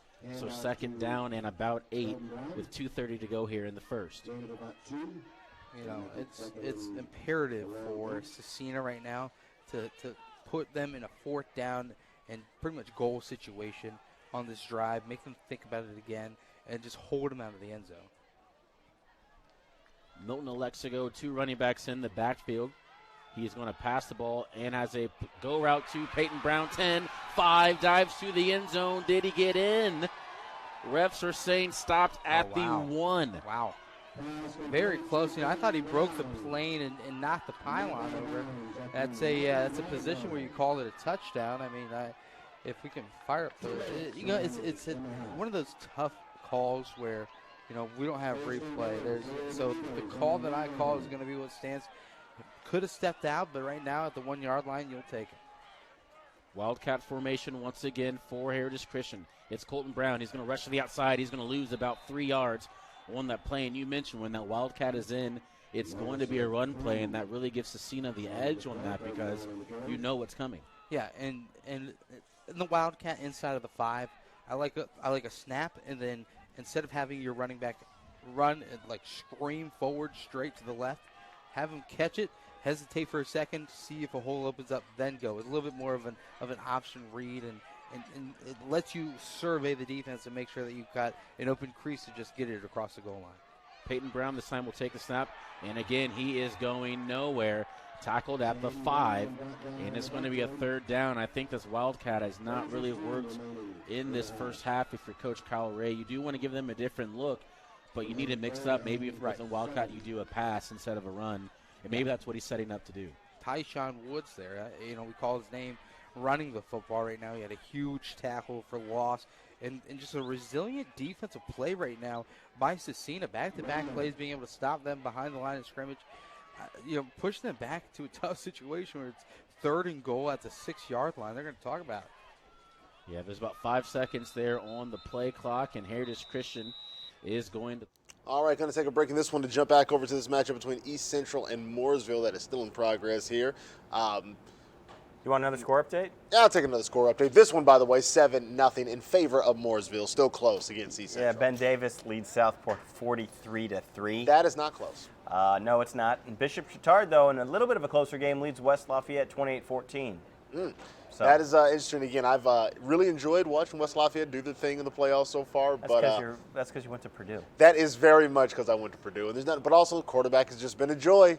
Kyle a lot Adams, of touchdowns. Kyle Adams is the man. I like that guy. He's fantastic. So having a rough go of it here, but still 7-0 in this one, Mooresville over East Central. Let's take it away with the call and see what happens next. Plus your lineman, and that's exactly what he's doing. They're still running downhill, and again, I like what they're doing. I was just concerned that something might be wrong with Bob, Right. but you and I both see he's just fine. I think, though, in film tomorrow, they might mention to Nick Griffin they'd like for him to put a helmet on somebody. Yes. He came in motion. He slipped up through the gap and didn't really get a hat on him. By that time, he does. And Jake Fike is the beneficiary of that. Just that one block made all the difference in the world on the edge. And they're just taking their time. You talk about that rhythm. They're in great rhythm, even though they're running the football each down. But they're doing things, and they're probing, and they're finding ways to have more numbers. And it's a numbers game right now. And right now, East Central has more numbers at the point of attack than Mooresville does. Camden Schmidt, out of his linebacking position, made the stop for the Pioneers. 62 solo tackles for him on the season. Fade route for Sharp. Behind his back, it's easily caught. Touchdown, Eagles. Flex a little bit. There you go. Heritage Christian on the board first in this big game in 2A. So 6-0, breaking this one open, finally on the board, and did it just with a few seconds left in the first half. So still one of the closer matchups of the night here on IndyStar Friday Night Live, presented by Bath Experts. Yeah, that's huge. That's huge to score right there for the half. You know, they tried a few times with a direct snap to the running back. It wasn't working. So they let Max Milton just throw and find it. Right along the line of scrimmage, he made that. Because East Central looking to try and tie things up here. They've taken a couple shots out here in the red zone. They're in. Finally making it work. So this one, we'll see if they can tack on the extra point to tie this one up. But still very, very tight in this matchup between East Central and Mooresville. Great job in the Wildcats set. I understand now what they were doing. And, again, they're getting +1 or +2 at the point of attack. It's an adjustment that Mooresville has to make now because, again, I'm sure that they saw it on tape but didn't expect there to be a whole series inside the 20-yard line of just doing walkout. Great job, great adjustment by Jake Miners. And give Nick Griffin, that fullback, all the credit in the world. We talked about the block that he missed. Well, the next two, he ended up with a couple of Pioneers on their back. Sophie Brown Duck up and through the uprights, and with 56 seconds remaining in the first half, tie ball game. Sectional 23 championship. Pioneers at East Central, a good one on the IHSAA Champions Network, presented by Indiana Farm Bureau Insurance. All right, so that one all tied up with the big touchdown and extra point. We want to take a break in the action to give a big thank you.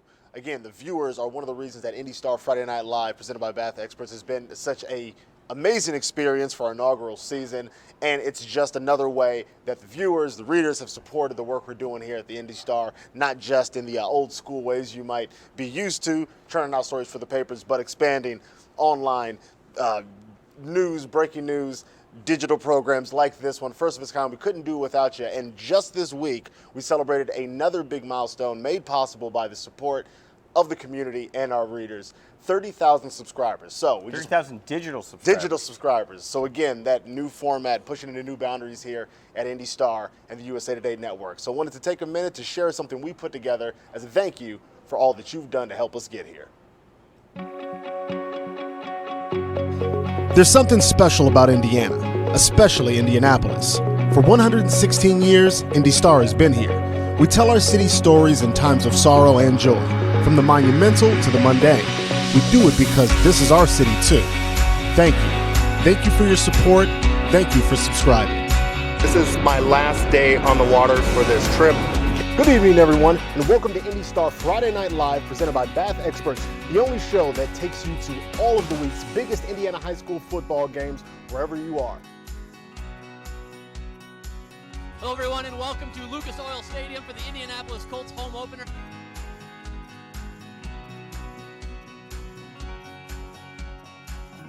Good evening, everyone, and welcome to your 2019 IndyStar Sports Awards.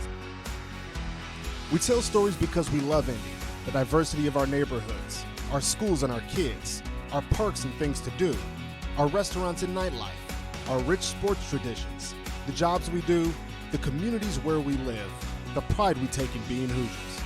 This is our home, and we look forward to serving you for the next 100 years. Thank you, Indianapolis. Thank you for supporting our work in Hamilton County. Thank you for sharing your stories. Here's to you. Thanks for dining with us. Thank you for believing in what we do. Thank you for your incredible support of local journalism. Thank you, Indianapolis.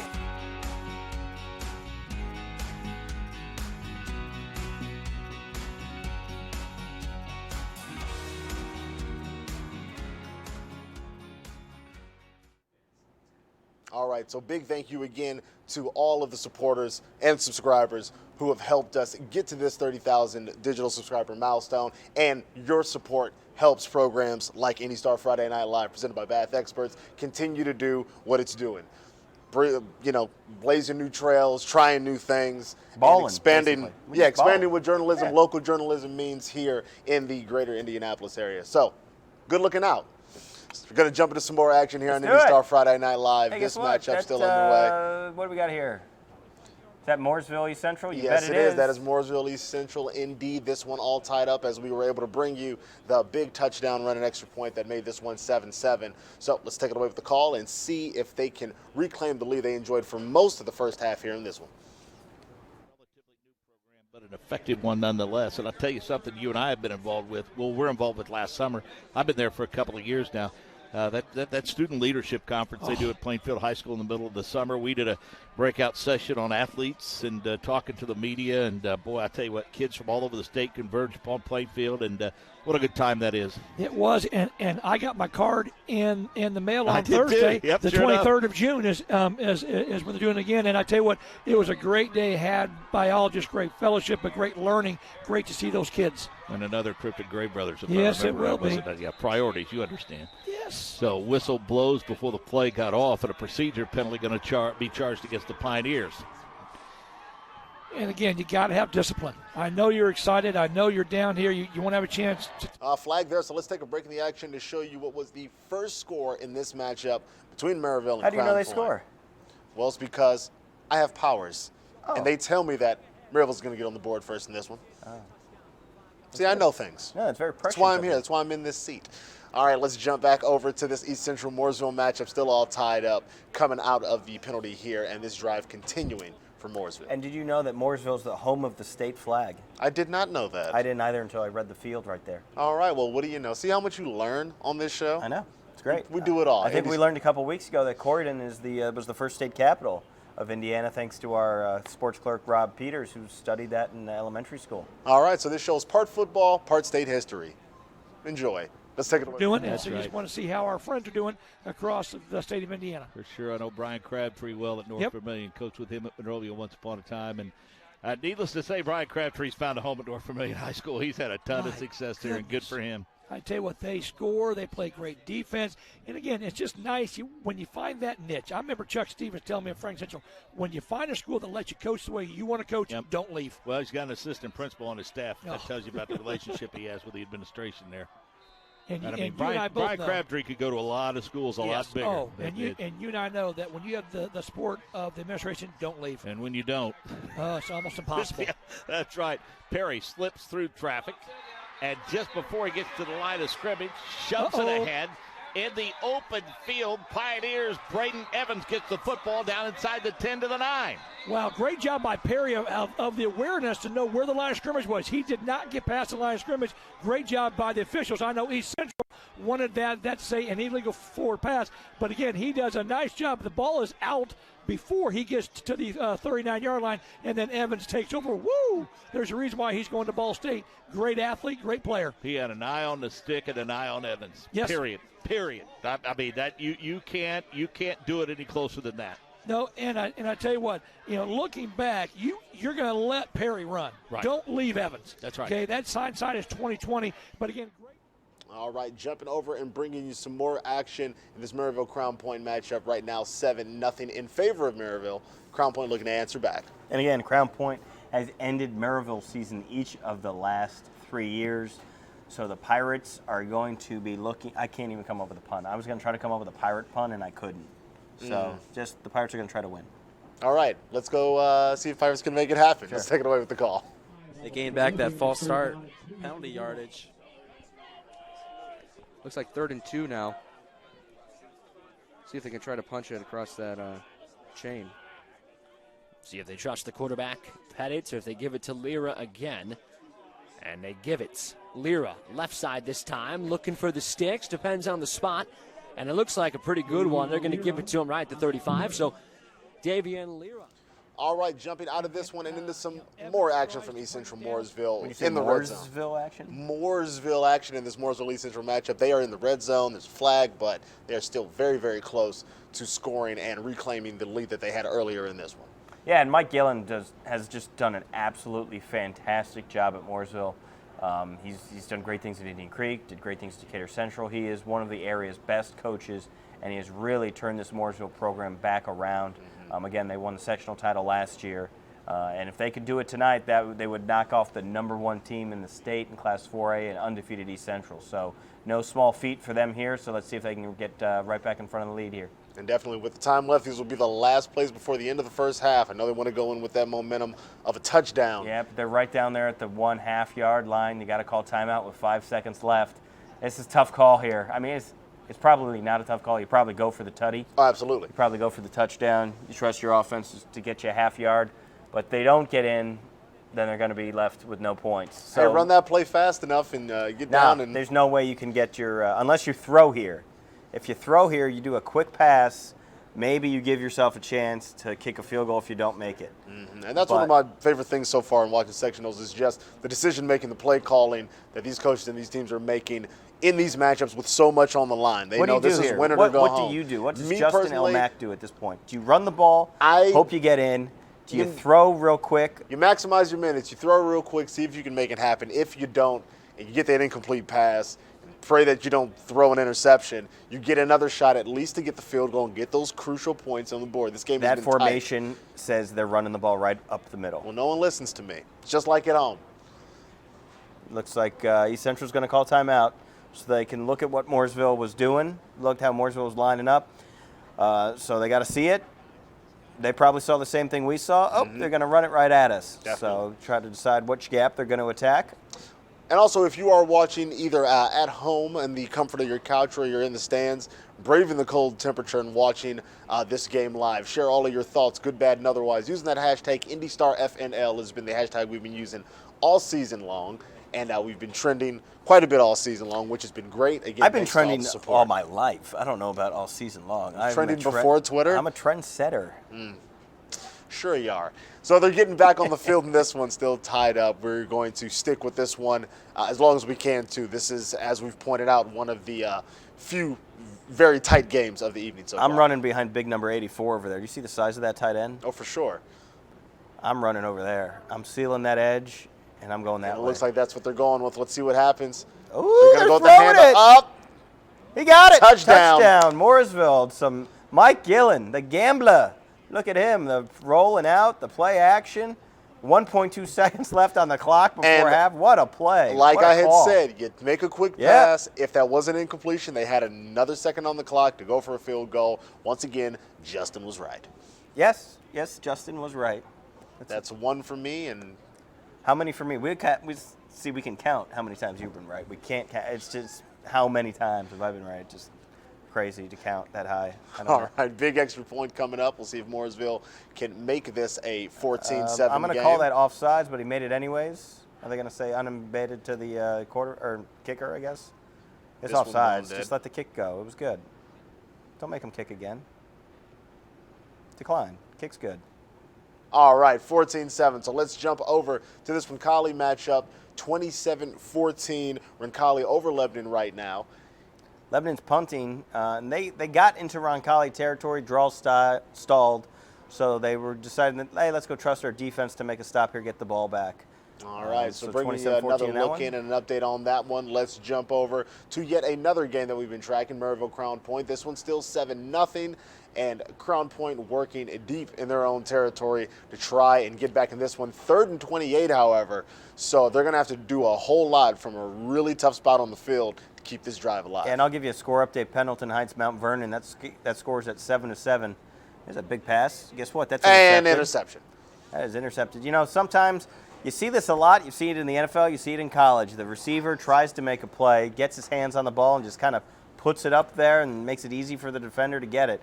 Yeah, I mean, you can't fault the effort of the receiver, but sometimes just let it go. All right. Well, that one was a big defensive highlight. We're going to jump over now and bring you some more highlights from around the area captured by our IndyStar Friday Night Live team.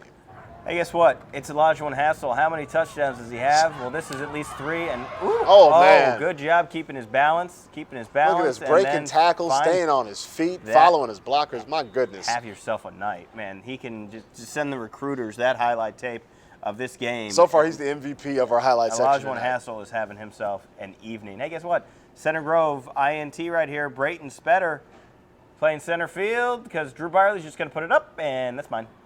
I got it. Is he going to take this to the house?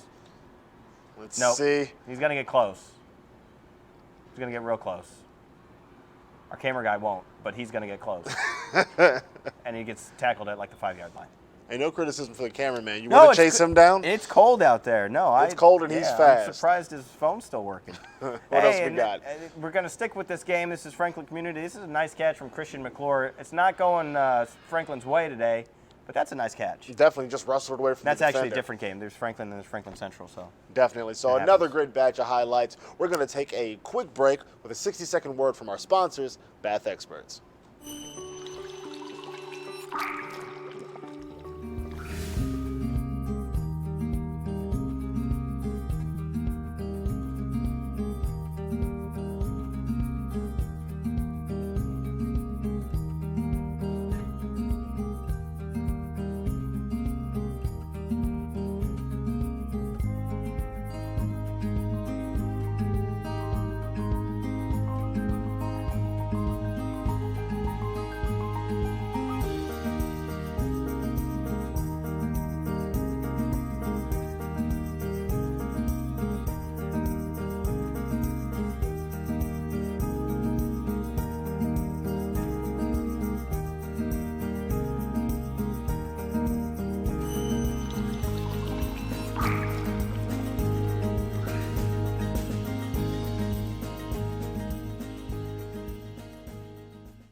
All right, big thank you from our sponsors, Bath Experts, for the support all season long. And getting back to the action here on IndyStar Friday Night Live, we're going to jump back into that matchup in the region, Maryville and Crown Point, happening right now. Looks like Maryville might be aggressive here. Well, a great job by the defensive back, Noah Holland, for Crown Point. Last time they got glassed the ball in space there, he was able to make the most of it and get him close to the goal line. And Holland does a great job of corralling the speedy wide receiver and forcing 4th down for Maryville. Keep an eye on Jeremiah Howard here as Maryville will go with 1.5 minutes to play and the clock ticking. It's Whitehead, so you can guarantee a pass. It's officially 4th and 7. Whitehead looking, moves the pocket to the left, now fires, looking sideline, incomplete, as he underthrew his wide receiver that time and did not give Howard a chance to make a play.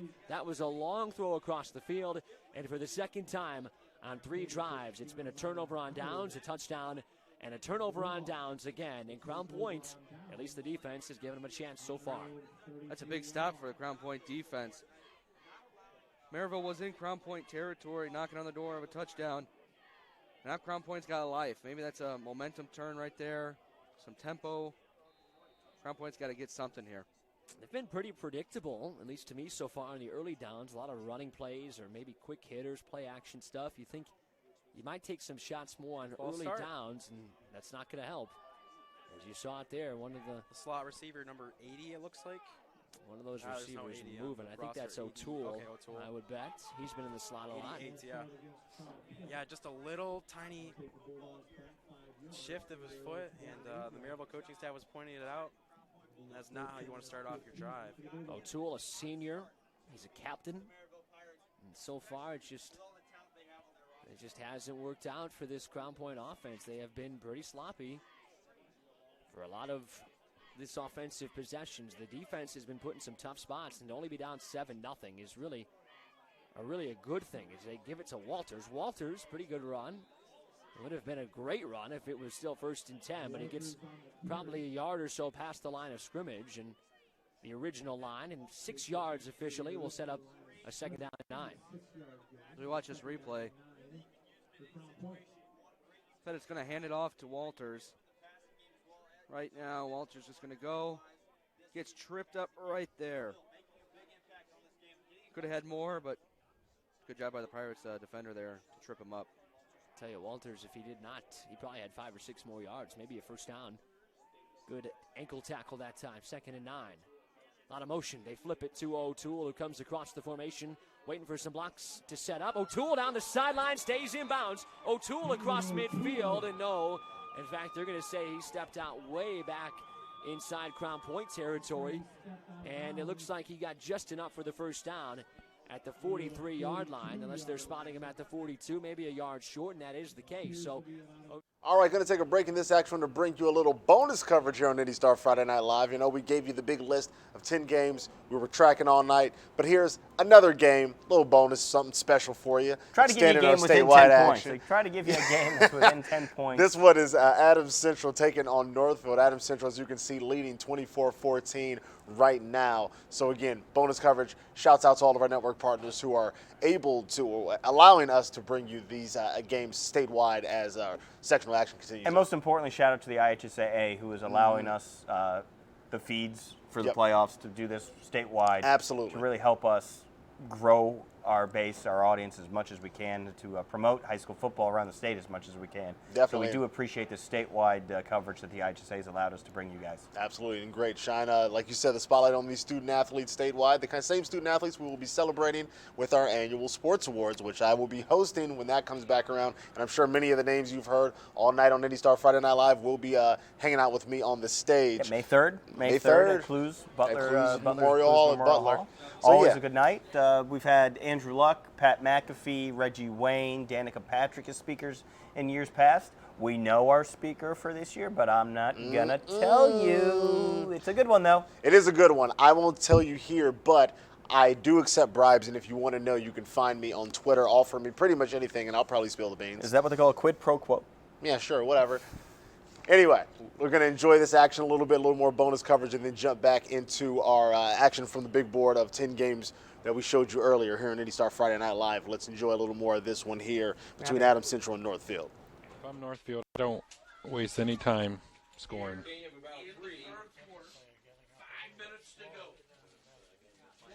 Who you got? Okay. Staying in the game? Okay. It's not leaving this one.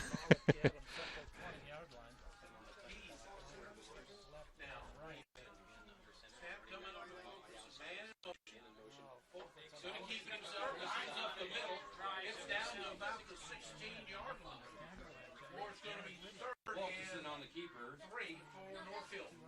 There definitely is.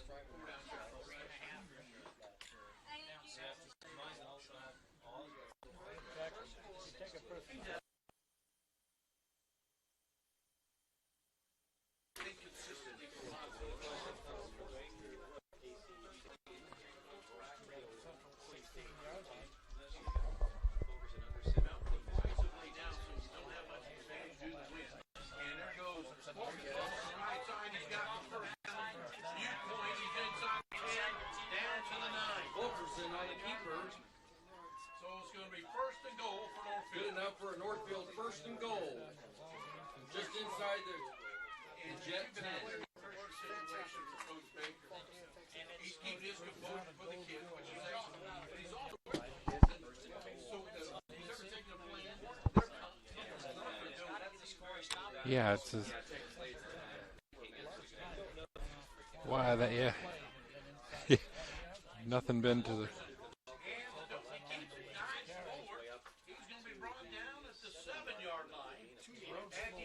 on the keeper, it's about 2 yards. Second down. And goal.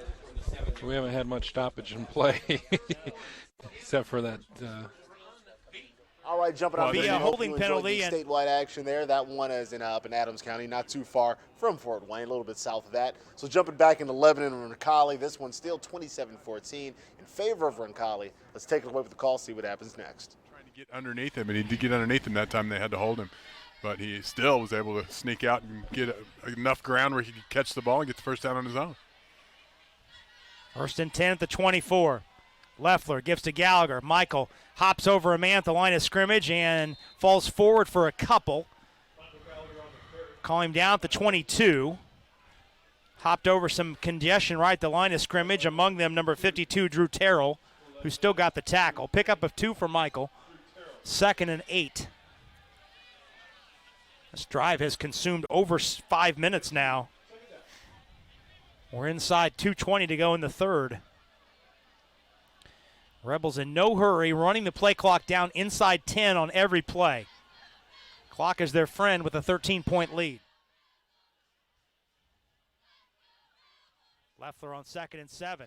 Drops the throw, has time, has Lockard in the end zone. Kyle diving, catch, and he couldn't hang on. Couldn't hold on. Shoot. I think he got a foot down the back of the end zone. Oh, tough drop in the end zone there, so let's jump over to this matchup. Still tight between Jeffersonville and Floyd Central. 10-0 in favor of Floyd Central. Lining up for a field goal here to make it 13-0. Let's see what happens. Oh, nice block. And another block kick. Cameraman couldn't quite stay with it. He was fooled too. Hey, we're going the other way. Jeffersonville's going the other way. He just might 30, go 20. 10. You know how that works. That's a touchdown. Wow. Getting on the board there, so well, Jeffersonville. Talk about a shift in momentum, a chance to go up 13-0, and bam, just like that, it's 10-7. And Floyd Central, it's been 10-0 in this game for a long time. Floyd Central kind of let Jeffersonville hang around instead of doing anything to extend that lead, and now one block kick, and we got ourselves a ball game. So let's go back over to Lebanon and Roncalli. Roncalli, Lebanon, another camera guy. He'll get camera there. person. Down to the 2, down camera to the 3. Operator. Camera operator, that's probably the safest way to play that. There you go. So let's jump back, stick with this one for a little bit. We got more red zone action, it looks like, after that big play. Let's take it away with the call and keep rolling on this one.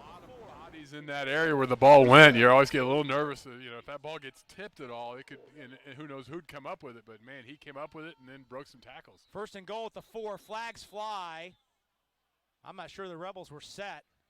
Or maybe, I don't know, the Rebels are clapping like Lebanon was offside. I think that's what it is. And that is indeed the call. What a huge play. Boy, you heard everybody from the sideline yelling, play clock, play clock. Wonder if the Rebels were going to burn a timeout. All right. Jump back over to some more action here. Aiden Leffler, there you go, touchdown. So that might do it here for Roncalli. Lebanon was game. They were hanging in there. But Roncalli now going up by 20 points with the extra point. Yep, and they'll essentially have one quarter to work with to whittle that lead away. But again, big lead to try and cut into with very little time left. All right, back over to Cecina, Heritage Christian. This one still 7-0 in favor of Heritage Christian. We're going to take it away with the call. And there you see number 4 at the top of the screen in white, Cecina's. That's David Baker. Again, he's got a blocked field goal already tonight. He plays both ways, plays corner and plays receiver. And if he's a Big Ten player, usually you expect a Big Ten caliber receiver to make that catch. Probably will be thinking about that all night, and you hope it doesn't. You hope it doesn't haunt Cecina this game. To where that's that play could have changed this game, and he's probably kicking himself right now. There's no doubt about that. But I'm sure he can pick himself up and see what Cecina can do in David Baker. It's all about how you recover. All right, let's take it away. Oh, that is tough. He knows it. As soon as Yep. Quick throw to the left, and it is tipped at the line of scrimmage, looking for Baker on the far side, and it's going to be a 2nd down. Good job. The defensive linemen in love getting their hands on the football. That time, did a nice job timing when that ball was going to be thrown and tipped it. And Nate Thompson was really there for the pass defense. If that didn't get tipped, I think Thompson has a pick 6 waiting to happen. Look for a double move off of that now by Cecina. I don't know if they'll run it anytime soon, but it's maybe something to monitor. Traylor looks to throw. Instead, he's going to keep it himself. He's going to be shoestring tackled at around the 36-yard line, gain of about 2. So make it 3rd down and 8, and we saw already a 3rd down conversion from this Cecina football team on this drive. We'll see if they can convert another one here. Yeah, and we already also saw the big passing attack to begin the second half. You know, we mentioned the running attack. There's nothing really going in that first half, a couple of good gains, but right now we're seeing the pass really start to open up. Low snap. Traylor's going to throw to the right side, and it is completed, but short of the first down. So it's going to be a 4th and about 3, and we'll see what Coach Hurley wants to do. It looks like they're going to bring the punting unit out. Yeah, you know, and that's a situation where they're throwing the football 3 yards, 4 yards short of the first down. And that had no chance of getting a first down on that pass play. I think he was expecting a little bit of a pass rusher to come onto him late. But right there, you've got to find someone beyond the sticks. And of course, right now, Heritage is really being weary of a fake punt. They're trying to keep a little bit of a look. High snap, but it does get down, and the punt is away. Wow. And it is going to take a Heritage Christian bounce. And the ball is going to be marked down at the 32-yard line. That's where Heritage Christian will set up shop for their first drive. We saw the trickery, the deep plays from Cecina starting off this second. All right, after the punt there, jumping over back to this Maryville-Crown Point matchup, still tied up 7-7. And as you can see, they're hanging out around the 10 as we pick up this action here on IndyStar Friday Night Live. Second turnover tonight for Crown Point. Very costly this time once again. Third turnover. Third? Fumble. Oh, the interception. Yeah. The fumble and the interception. I just remember the first drive. The third one, man. And 2 of them have seemingly been just kind of innocent plays. Yeah. Running play, but quarterback took off under pressure. This one a punt, and Ben Uran, one of the important guys, a leader on this team, a senior, and he drops the football. So now Maryville is right in business at the Crown Point 13-yard line, and we'll see what they want to do here on first down. Rodriguez is in. They give it to Dixon, and Dixon trying to drive up the middle. He doesn't have much here, maybe a yard for Damian Dixon, and so it's second down. This has been the problem for Maryville. They've gotten great field position 2 other times, and they have not scored. They've only scored 1 touchdown for Darius Schultz from 5 yards away, and scoring 6 here feels like it's important right now. Absolutely, yeah. Those 2 other drives inside Crown Point territory stalled out at the 30 and 40-yard line each time, respectively. So Maryville needs to get some points on the board with this one. This is too big an opportunity to not put points on the board. They bring a man in motion. That's Glass, and it's kept by Rodriguez, and he is swallowed up. He tried to slip through the middle. Those big defensive and offensive linemen came together, and Peter Rodriguez hit a wall, and he did not go anywhere. It's third down. And that wall was Silas Reeves. Silas Reeves wrapped him up and put him down. And we saw it on the opposite end of the field with the Crown Point defense. They stopped Maryville in the red zone, and we'll see if they can do it again. 3rd and 9 for the Maryville Pirates. They'll spread it out on 3rd and 9, as you just heard. Whitehead comes back in at quarterback. Whitehead, play action. Throwing, deflected, and incomplete as it falls to the turf. And they were trying to flip it out quickly to Eddie Drake. And so they didn't even make the field goal much easier. They would look to be attempting that kick, though, as Austin Pupek comes out here to try it. And he did not make a field goal all year. He was 0 for 2. He was 0 for 1 inside of 39 yards, but missed one from deep as well. Didn't try one last week against Lafayette Jefferson, and he will try from 30 yards exactly right here on the far side hash. This is a big play right now. Pupek tries from 30, and he hits it. Why not? In the championship, the kicker drills his first field. All right, big field goal from Maryville. That's going to extend their lead, make it 10-7 in that matchup. So back over to Cecina, Heritage Christian, as Heritage punts it over to Cecina, and this one will pick it up 7-0 in favor of Heritage Christian. Dragged a defender 5 yards. On the receiving end was Terry McCormick Messer. So a nice shot from him, recognizing that he was getting a Heritage Christian bounce, decided to take it, and then you saw the effort drag the defender 5 yards for an extra 5. Yeah, very smart play. And if Tyshawn Woods wasn't right there kind of standing in his way, he might have been able to take it around the left side and pick up a little bit more yardage. But, just a really smart decision, because we saw one of those where it got all the way down to the 7-yard line and got downed and set up that eventual scoring possession for the Heritage Christian Eagles. Look for a little bit heavier dose of run, and then I think they do take another deep shot for Baker.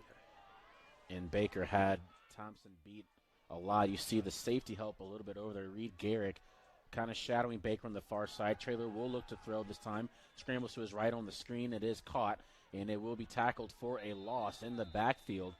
Maybe a gain of 0 depending. All right, going to take a break in the action there to bring you a look at some action here in this Lebanon-Roncalli matchup. And that's an interception. And that is going to be tough if you're Lebanon. Yeah, that's probably, and it says it's 11:52 in the third. It's actually 11:52 in the fourth. Mm-hmm. So not enough time to really do much. That's not the kind of turnover you want. You're down 20. They're going to have a rough fourth quarter. Yep, and let's see what Cecina can do. They need, like I said, Heritage Christian's defense has only given up. That it was there for you. It was there for you to pick it and take it to the house and really, really put the pressure on Cecina. Still an awesome defensive play. Yeah, no, he's going to be thinking about the fact that he couldn't hold on to that one for the yeah. rest of the week. Oof.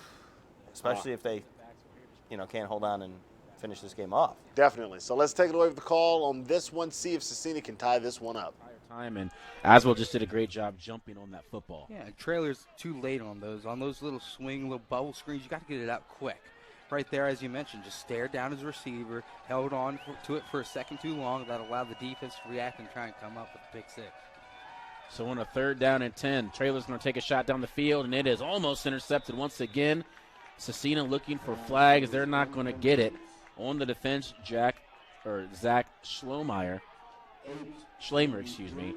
That name is going to be the death of me. I promise I can't get that name, but he did a nice job defending Terry McCormick Messer, and it's going to be a 4th down. Yeah, and right there, that was a boom play.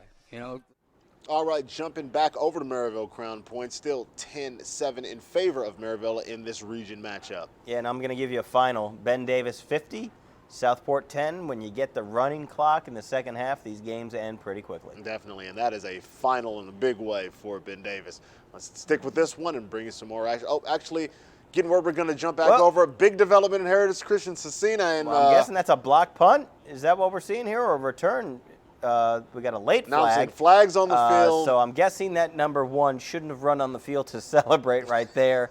That's probably going to be an unsportsmanlike penalty after the play. Someone tell me what happened. Did we get a block punt for a touchdown? All right, we're going to check in with the call here, but again, sounds like block punt for a touchdown. Let's take a look at the replay and take a listen to the call. Boom, block punt for a touchdown. Batted out of the back of the end zone. You got to just get that away from you. And you could tell Woods is very frustrated that he didn't do something about that. I don't know if Woods realized that I thought he was going to go out of bounds the football. Right. And as long as he recovers it, it's only 2 points of safety. Yep. Instead, Ethan Lowry blocks the punt. He gets the punt, and he's also going to get 7 points on the board for Heritage Christian. Flag looked to be a sideline warning on Heritage Christian, so that will be enforced on the kickoff. King puts the foot into the football through the uprights, and good. 14-0. Our score, special teams doing its part. You are watching IHSA sectional football on Indiana SRN, presented by the Colts. Burtner Electric Incorporated has been proudly... All right, jumping back over to Floyd Central and Jeffersonville. This one 7-10 in favor of Floyd Central.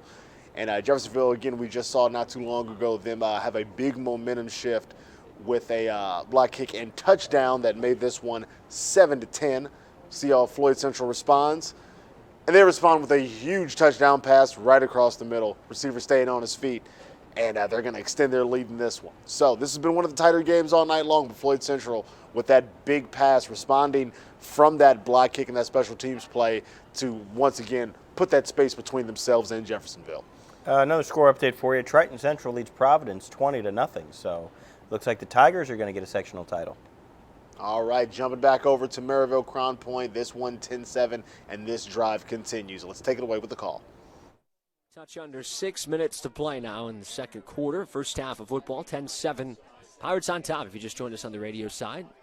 Zeke Clark, Zach Pizer, Sam Michael with you here. 6A sectional championship. Second down. Pettit's pocket collapsing. He moves it right. Pettit, eyes downfield as he fires, contested, and it falls incomplete. Good coverage on the outside that time to force the incompletion. It was Shell again. And it's 3rd and a mile. Yeah, pocket just collapses on Pettit. He's going to roll out to his right, and it would have been close, I believe, to the original line of scrimmage for Crown Point, but the pass is deflected. And 3rd and 16 now for the Bulldogs on their own 14-yard line. It would have picked up probably about half the distance they need. Would have been right around that. All right, going to head over to this East Central Mooresville matchup. Mooresville up 14-7 in this one. And I'm going to give you another score update, another final.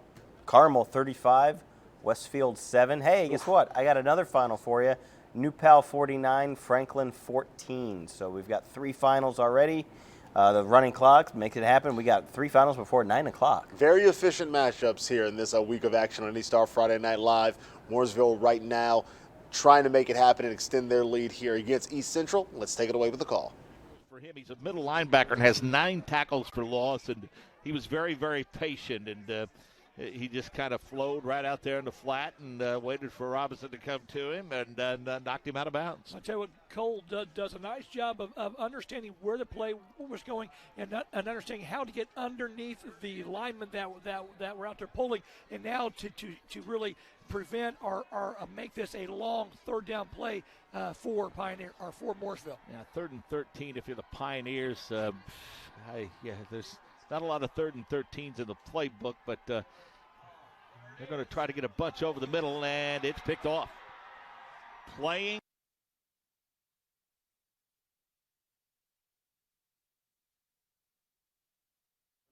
All right, going to jump back over to Maryville Crown Point. A little buffering action going on in that one, so let's keep an eye on this very tight matchup. Were you just watching me flat? Oh, that. No, not that buffering. Okay. Boy, that was bad even for you. Good gracious. Let's take it away with the call so we can save you from Maclinesque. Away here. Try to get the ball back with 5:03 left in the game. Try to stop Maryville, or the half, sorry. Thank you. Colin Flavin is the punter. He had a pretty nice punt. His only assignment so far. And another pretty good one right here. This one tumbling towards the Maryville sideline, though, and might come up a bit short of where he wanted to. We'll see where the officials mark it. It's close to the 50. I think they're going to mark this a touch into Crown Point territory as they keep on marching down that sideline, and they stop at the 45. So Maryville 45 yards away from another touchdown. Their only one came on a Darius Schultz 5-yard run. And got the field goal last time from Austin Pupak and lead 10-7. They're trying to run some clock here and score before the half. And don't forget, they would get the football as well. They did defer. So they would have that 2-for-1 deal where you score right before the half and then get the ball to really make it feel, if you're Crown Point, like you haven't had the ball in forever at that point. But, of course, you got to score the touchdown first. And we'll see what Coach Seiss and this company, Maryville offensive unit, have up their sleeve here. They've stalled every drive except the one. Design run. Rodriguez, not much again as he spins forward for an extra yard or two. This time tried the right side. A lot of those runs come behind Martez Lewis, but this one went off to the right behind Josiah Ellison, and officially 2 yards. It's 2nd down. Yeah, they tried to draw a play. And not much there for the Pirates, only a gain of 2.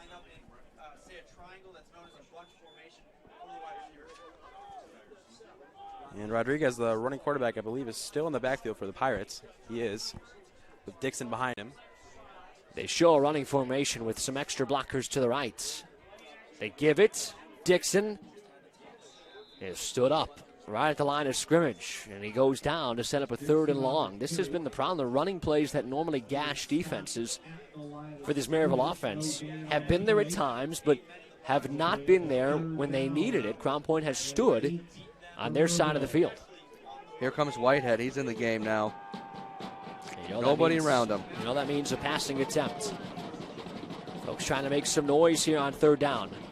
Whitehead directing traffic. He's got plenty of time here, 12 seconds on the play clock. Now under 10. As he takes the snap and flags fly. And this was going to be a design keeper. And it looks like this play might stand. Depends here. The officials let him play on. This could be an offsides call. Whitehead's got the first if the flag's on the defense as he got to the 31. Maryville's ready to come on back, though, and yes, it's in legal formation. So you can wipe it all out and move it back 5 yards from the original line of scrimmage, and this will set up a 3rd and 13. It's not what you wanted as a. All right, going to take a break in that action to bring you what will be our final batch of highlights collected by our IndyStar Friday Night Live team out at the games. What do we got? We got a new pal interception. This is Cade Large gets his. That's Drew Brierly with the pass, and there's Large right there, coming large and in charge with. He the looked pick. surprised that it fell right into his hands. There, Yes, he turned again, around and there's a football. That game's the final, 49-14, 49-17. Doesn't matter. New pal won big. Here we go. Mount Vernon touchdown pass, an absolute bum from. Ooh, nice throw. Behind the D, that is good beautiful. job against Pendleton Heights. This game is actually a close one, but unfortunately we don't have live feed to it, so you'll have to go to IndyStar.com to see how this one finishes off. But it's a close game between Mount Vernon and Pendleton Heights. Absolutely. And here's a game that is not close, but it's a Decatur Central touchdown, so we're going to show it to you because, we're equal opportunity. Nice little trickeration there. The field looks like it can use a nice little mow. But there we go, touchdown for Decatur Central, but it is, I think, 38-7 in that game right now, or hold on, I'll tell you. It doesn't matter. All right, I'll be able to It's score 35 to update 6. here. It's 35-6. So again, another big deficit, and this has been a night of a lot of teams getting up really early, teams trying to come back and not making it happen, a lot of blowouts. So as Matt has mentioned, a lot of finals before 9 o'clock. So we are all wrapped up on this week of action for our local games, and we will be back with more action next week, same time as postseason action rolls on at 7 p.m. But of course, like Matt mentioned, IndyStar.com will be your one-stop shop for all of the action statewide, all the scores, more highlights, more breakdowns, more analysis heading into next week's games. Yep, so we'll have recaps and photos and highlights from all the area games. So go to IndyStar.com. We'll have our live blog up right now, but it'll turn into this really meaty roundup that is unmatched on anyone in the state of how they cover high school football. So make sure you do that. Again, sorry we didn't have really good games tonight. Hey, but a lot of touchdowns. We did show a lot of touchdowns. We'll probably have more for you next week. So thank you again, like you've done all season long, for spending your Friday nights live with us here from the IndyStar newsroom. For Matt Glennesk, I'm your host, Justin Mack. Have a fantastic weekend.